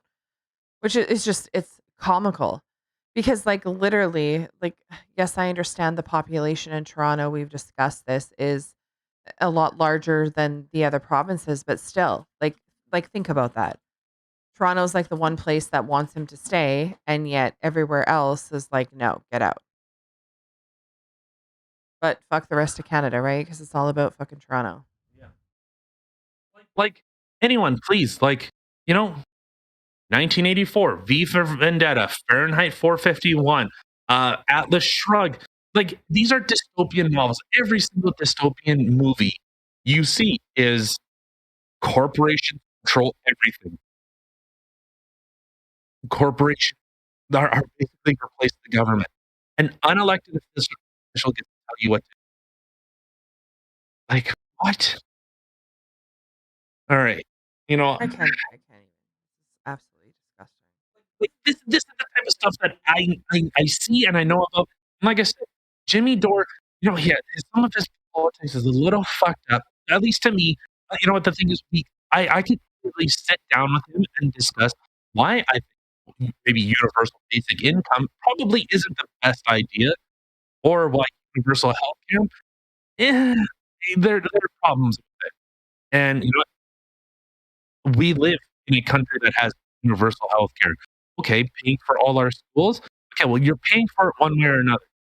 The reason why the United States, their fees are so high is because they are guaranteed, even if you go bankrupt, those loans never, ever go away. They don't in Canada either. Like, I know, like, one of my best friends actually had to, um, file for bankruptcy many years ago. And I remember hearing from her that her student loans and stuff like that, like anything pertaining to school, she still had to pay that back. Everything else got kind of washed, and yeah, her credit was fucked for 7 years, but the student loans, no. I mean, the last I had heard, she was still paying them off. I don't know if she's still paying for them or she finally got them paid off, but she was paying for those things for years because those are things you can't claim bankruptcy for. They do not go away. It's not just in the States, it's here too. Well, it's like it, but that's the thing. Once you have those loans, they are never going away. You can default on a house, on a car, on credit card, on everything else. But no, government loans, that's one thing. Government will always get their money. Isn't that fucked up though? It's even the same as like CRA. Like when they owe you money, it could take months and months and months for them to fucking pay you the money that they owe you. But when you owe them money, well, you better be writing that check right the fuck now. Yeah. So, actually, I was kind of looking up some quotes. So, you remember Susan B. Anthony, kind of a predominant, prominent figure in history, and her quote. And this is the thing. Like, I think it's healthy to always be skeptical of government. This is not what she said. I'm saying this. Tyler's saying this. I say this shit. The philosophers and the big thinkers, they actually say interesting stuff. I don't. But so I think it is healthy to always question somebody's motive. It is healthy to say, well, oh, I think Ezra Levant, he was saying always like, well, who benefits from it? Who benefits from these policies that are being enacted? And so Susan B. Anthony, the quote that I'm just looking at, so is I distrust those who know so well what God wants them to do, because I notice it always coincides with their own desires. All right. Should we do this, the eliminating humans and get the fuck out, or save this for another day? No, no, we'll do it now. Okay, so there was an interesting article that I had come across. It's a bit of a long read. Um, so with my ADHD, it took me a while to finish it, but it's a really good read. So, it's called Eliminating Humans, and the link will be in the description box below, as all of them are. But it is. essentially about creating the possibility of a world with less human interaction, which is exactly how our world has become. We might think of Amazon about making books that was unavailable for us to find before, which was a brilliant idea. However, it's become much more than that now. I mean, things like Amazon, it's not just books that you can find on Amazon now, it's literally almost everything you can find. And that has become our new norm. Most of the tech news that we get beragged with um, is Want that to try that one? You want to try that word again? I don't barraged. Bragged. I know I said it and I was like, fuck me. Anyway, barraged with, I'm not that fancy. um, is about algorithms, AI, robots, and self-driving cars, all of which fit the pattern. Now, these things, yes, are more efficient and convenient. Yes. Oh, But of course they are. So, sorry, with things being more efficient. So there was, I don't know, there's a lot more to this, but there was a video on YouTube, and you know, everyone, and I'll preface it with this: think of a job, or think of something that cannot be replaced by a robot. Think of anything. Some people might say, "Well, professional truck driving, well, that can't be replaced by a robot." Okay, sure. I think you're dead fucking wrong, but okay. You know, with the military, they were saying, "We want a person behind the gun making the decision." That's how it used to be. Now, with guns and weaponry being more and more robotically controlled, the human is less reliant. yeah, So you actually need a robot fighting a robot. The other robot does XYZ. Well, the other robot needs to be able to do ABC to counter. yeah. And we'll kind of get But into more of why that would be. But when you think of things of sorry, I'm sorry. I was just gonna say. So the video on YouTube is called "Humans Need Not Apply." okay, okay. All right. So when you think of things in our everyday world um, that is eliminating human contact, I mean, nowadays, I mean, back in the day, we had to, there was a lot of human contact. But as of recently, and especially as of more recently when COVID hit, there were so many things that have started taking place that had less human interaction than ever before at a way faster rate. But think about it. You have online ordering, home delivery, okay? Digital music, riding hailing apps such as cabs, Uber. It's all done with an app. You're not actually making a phone call anymore. Driverless cars, so autonomous vehicles, i.e., your regular vehicles or semi trucks. I'm sure those have already started and or they will be. You I'd say I'd say probably in the next 10 to 20 years, it'll 100%. be. I won't say it won't be automated, but it will be. What's the right word for it? Driver assisted. I would assume AI would do a lot of the long haul stuff because, sorry, a guy needs to sleep.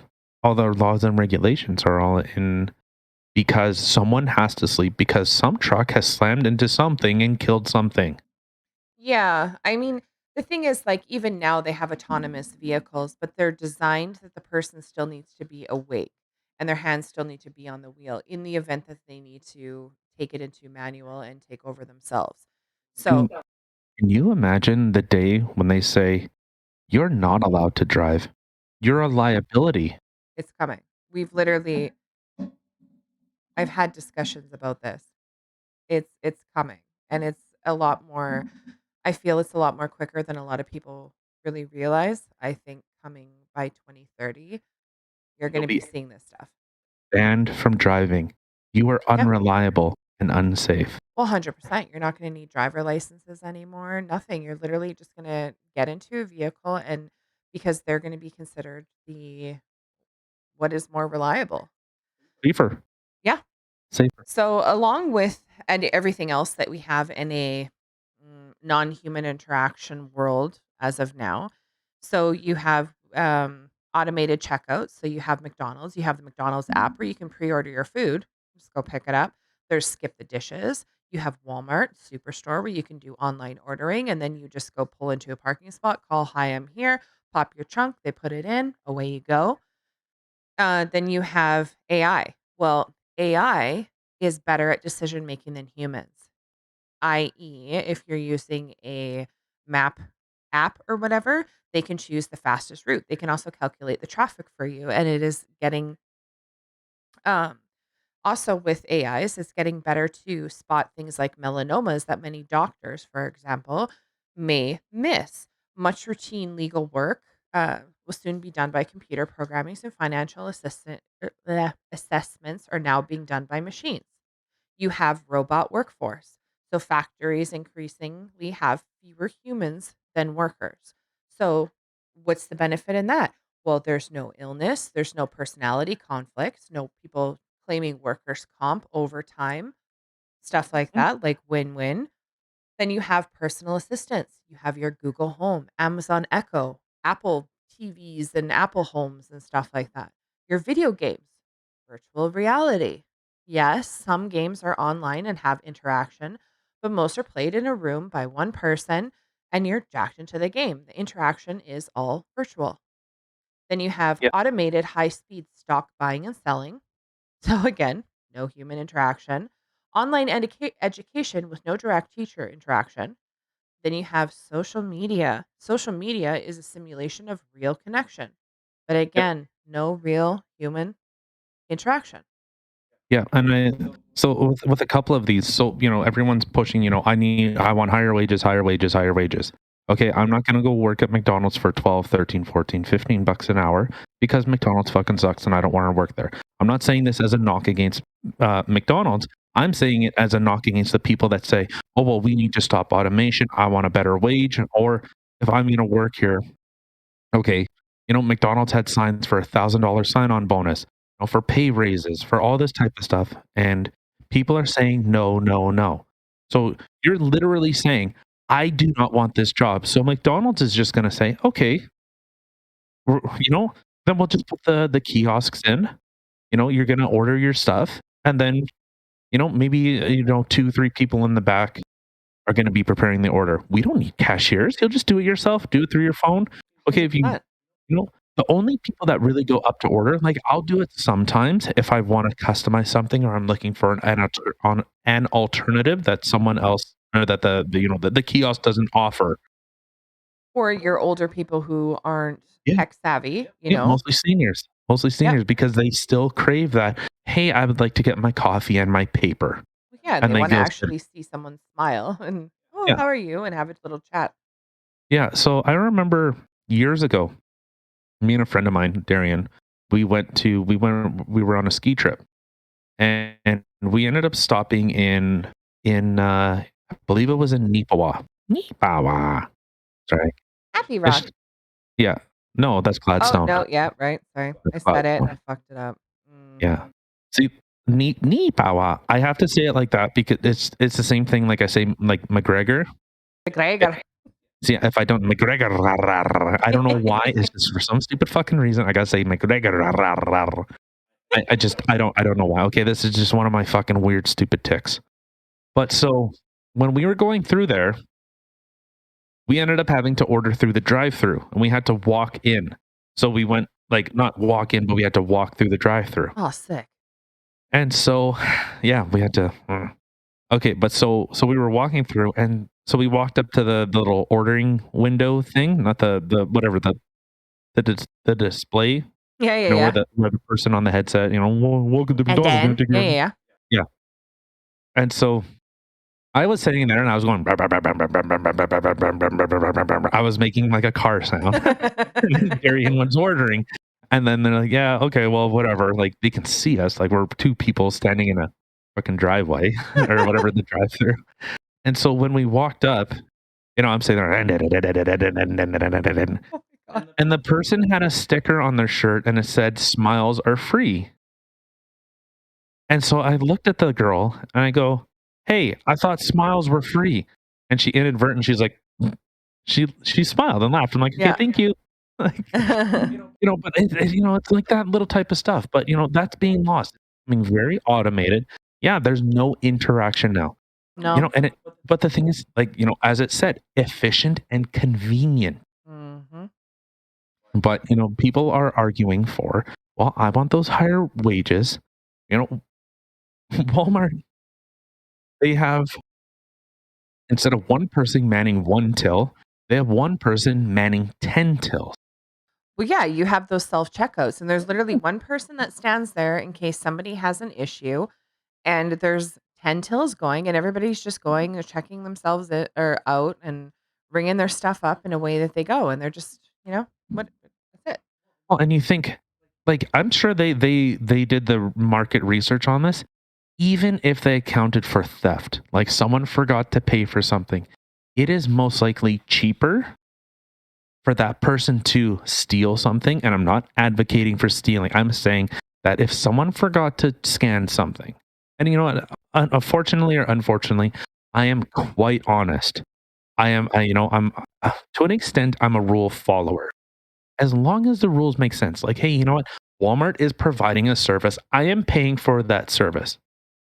Actually, except, Walmart and, them telling white people are bad. So fuck you. I'm not buying from your shit anymore. So fuck yeah, suck a dick.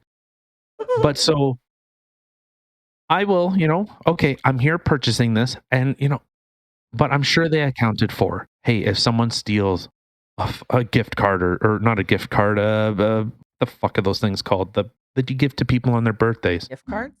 No, not the gift cards. The card, a birthday card thing. Okay, well, you just said it, a birthday card. Oh, okay. I don't know. That's what they're called, just cards. Mhm. Yeah.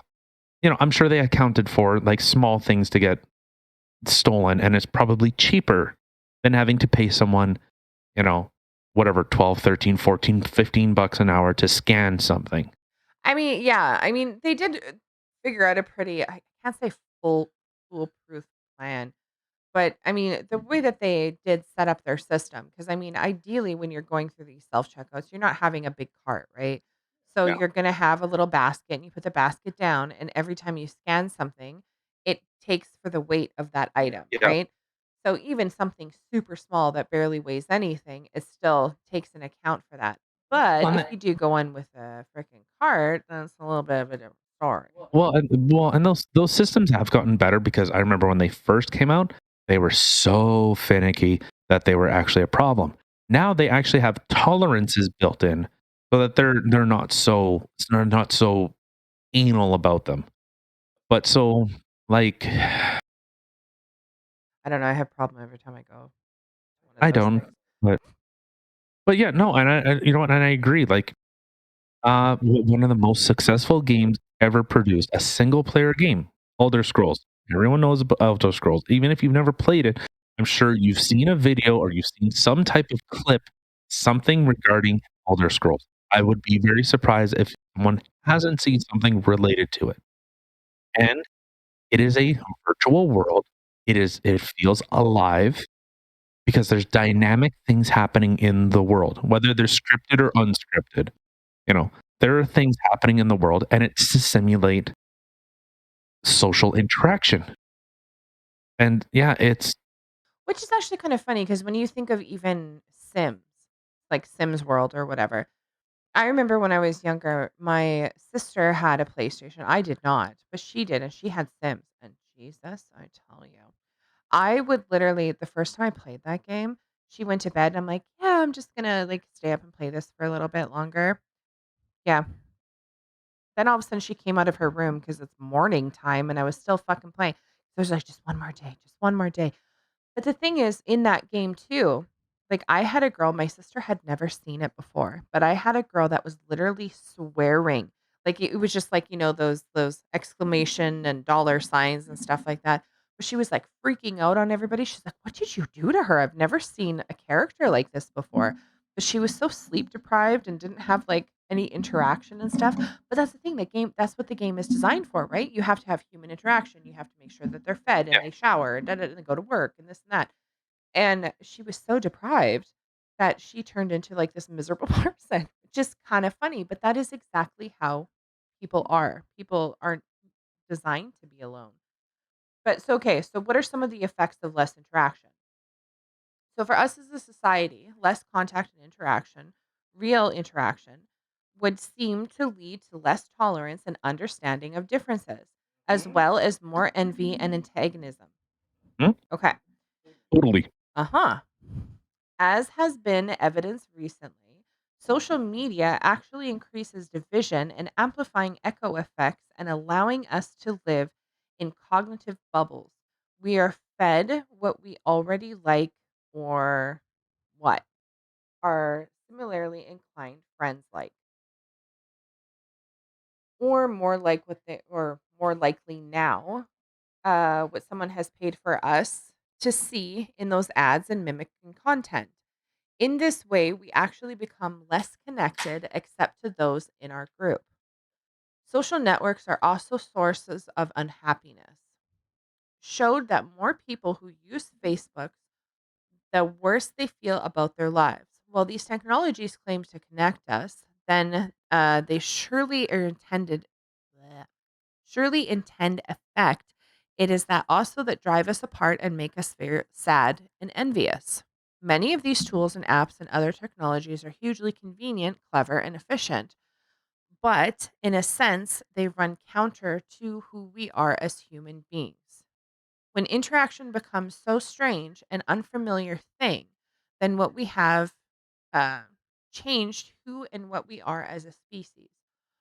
Often, our rational thinking convinces us much of our interactions can be reduced to a series of logical decisions, but we are not aware of many of the layers that and subtleties of those interactions, as behavioral economists will tell us. I'd argue that there's a danger to the democracy as well. Less interaction, even casual interaction, means one can live in a tribal bubble, and we know where that leads. Well, and you see that. Yeah. You see that, like, anyone just look, like, just look with a critical eye. When someone, like, and you know what? The thing is, I'm susceptible to it. Everyone is. You want to find people, and because that's how we evolve. We evolved with people that share the same ideas. And I brought this up before. I had an interaction with someone that was saying, "Oh, oh, don't wear Aboriginal garb because it's considered inappropriate." And I will always come from the side of there are no sacred cows. I think everything should be scrutinized and ridiculed. So, and I don't mean ridiculed like, oh well, you guys wear this. Oh my god, you guys are so dumb. No, ridiculed as in traditions. Okay, I can understand to an extent. Ideas change. We used to think the world was flat. Well, not we, but the consensus was that the world was flat. And so you would, you know, because now that you share a similar idea with someone, okay, now it takes that they're not a threat to me. So 100%. We're a social species. We benefit from passing discoveries on, and we benefit from tendencies to cooperate and achieve what we can't do alone. This is what has allowed us to be so successful. This cooperation is often facilitated by the ability to believe in fictions such as nations, money, religions, and legal institutions. Machines don't believe in fictions. yeah, We do not exist as an isolated individual. We as individuals are inhabitants of networks. We are relationships, and this is how we prosper and thrive. yeah. See, some of the biggest times when nations, like, so I'll say, like, with Canada, when we hit our biggest stride was during and after World War I and World War II. That is when we hit our biggest strides. North America as a whole hit its biggest stride, its biggest prosperity, not necessarily after World War One. Yeah, there was the dirty 30s and all that, where, a lot of people lost a lot of money, a lot of lives were ruined, but innovation exploded where communities, they had a goal. The space race, it was a nation fighting a nation for, the first to get to space, the first to get to the moon. There that is a thing now. People are excited about space again.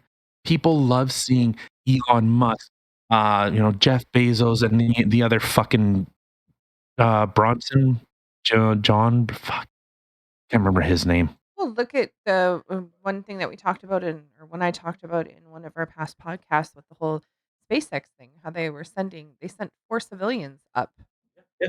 like, just for, like, a 3-day little extravaganza there, whatever, like, how freaking cool is that? And yeah, Elon Musk launched a car up into space playing Rocket Man, and people are like, "Well, what the hell? Why?" "Well, why not?" Like, this is Well, the day and age we're in right now. and I was talking to a friend of mine about this, and so, he was kinda like, "Well, why is he doing this? Why," like, say, like, with Elon, like, the Boring Company is more or less a failure. The Starlink thing, oh, the rockets and that type of stuff. I think people miss the point, like, the whole technology and seeing, like, this is all testing. This is a lot of what this is all proof of concept for when people are going to be on Mars. That is Yeah. inevitable now. Stephen Hawking even said, "The reason why we need to become a multi-planetary civilization, I don't beings, because, well, now that would be a completely separate civilization. A Mars civilization will not be an Earth civilization. Why we need to become interstellar, a civilization, is because all our progress, everything that we as humans have done, if, the Earth was struck once and almost brought to its knee, if that happens again, everything that we've achieved is done. Yeah. And, humans, we're naturally altruistic. We're naturally, I wouldn't say not self-centered, but I don't mean self-centered in it's all about us, but I mean self-centered in that we don't want the technology of our, all that we've strived for, whether it's for human rights, whether it is for technology. There are discussions about, like, you know, with like Egypt, there was technologies planted there that we have lost. And I've brought this up, so for anyone that knows, I'm a bit of a fan for, like, the Warhammer 40K, the lore. The game, a little bit harder because it doesn't encompass the lore of the universe, where it's just, fortunately or unfortunately, it's just war. It's just a constant survival because, there were leaps in in, uh, in technology where artificial intelligence was heralded, where, you know, colonizing other worlds was, like, par for the course. Like, they just did it. Like, to the point where planets were lost because, like, no, I don't mean like they were destroyed, but because of government, like, bureaucracy, paper pushing, red tape. If suddenly someone would forget to enter and, "Hey, this planet was here," and they didn't enter it in, and suddenly this planet's lost.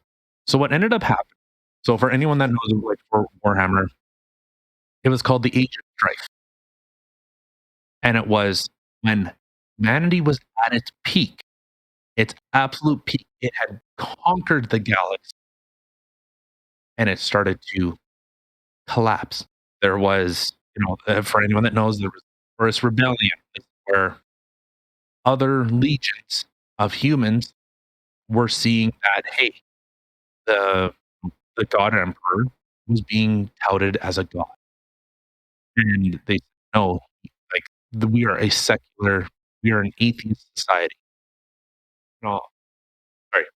And so he, so there was this rebellion, say that, hey, no, you people have lost your way.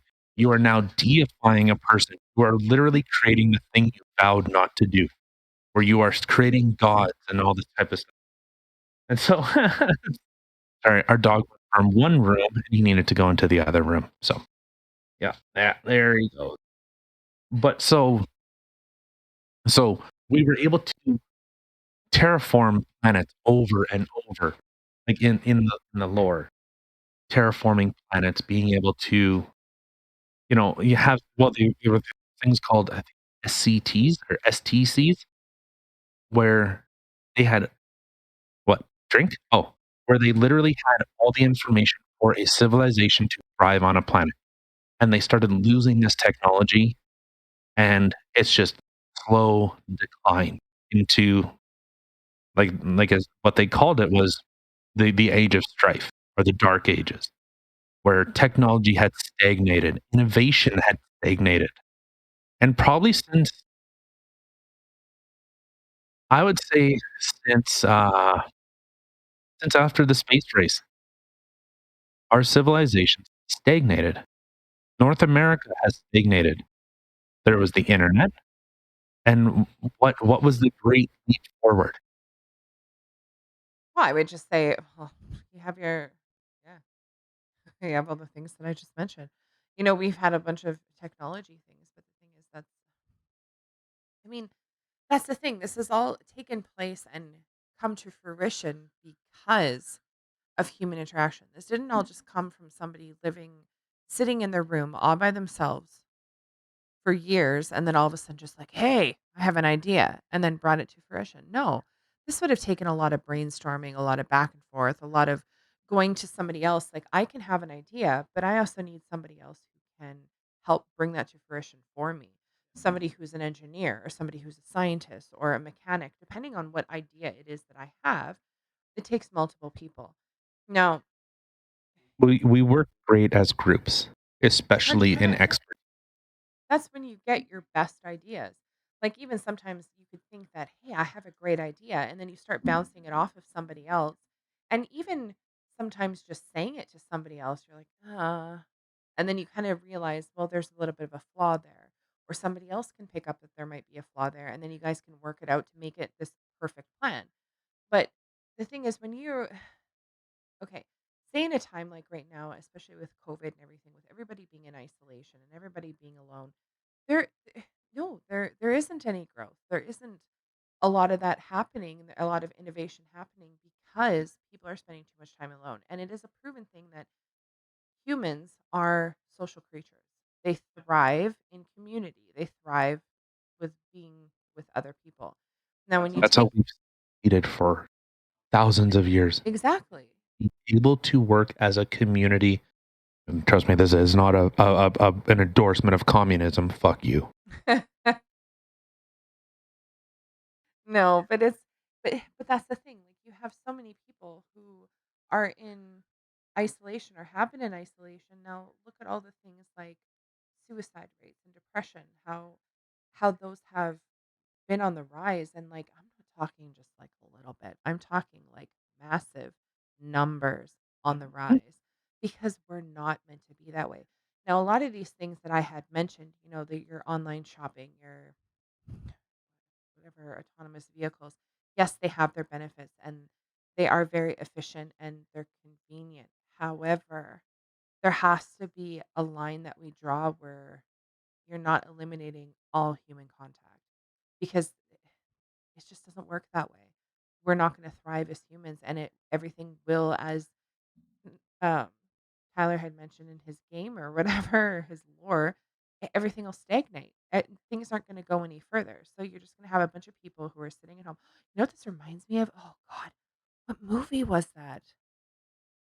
Uh, was it Cloudy with a Side of Meatballs or with a Chance of Meatballs or I don't know.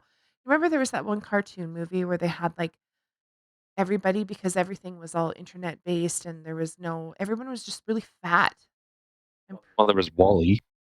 It wasn't Wally, it was something else, but everyone was just, like, fat and motoring around on their little chairs and stuff like that, and they would just because 'cause they're just work, eat, work, eat. It could have been. I remember the guy and girl, but I think Wally is a good because it was just the AI that controlled the ship said like, "Hey, as long as everyone's happy, they're just kind of, fat and entertained, but then the AI when the people started to rise up, the that AI started to get angry. And I and I look at a lot of this stuff as like, I don't, obviously like the Warhammer type of lore or, a lot of these kind of dystopian movies, like, like Cyberpunk or whatever. Even look at like Terminator. It's when you give control to something and you give the directive of keep these, be the most efficient. Okay, well, like as this article says, robots do not deal in fiction. They don't understand nuance. They don't understand, people having conflicting ideas. Like I said, I'm I'm quite against unions. I don't agree with unions, but I understand that, hey, for workers, unions are potentially very important. They help stop exploitation, which, this isn't my I tend to be very, very logical in my thinking.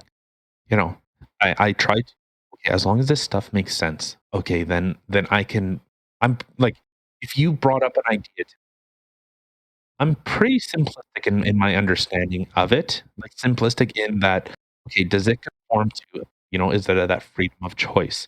Do you have to do it? Is it a net positive for, for people, Yeah. or do they Well, take their autonomy away? yeah, but I mean, like, you also have your like, when you think of, like, AIs and stuff like that, how they talk about how, well, they can make more efficient, um, things, like, especially with maps and stuff like that. "Oh, this is the fast route. This is how much traffic there's gonna be." And, okay, well, that's fantastic and all, but I had just rewatched a movie that I haven't seen in a long time, which was I, Robot with Will Smith.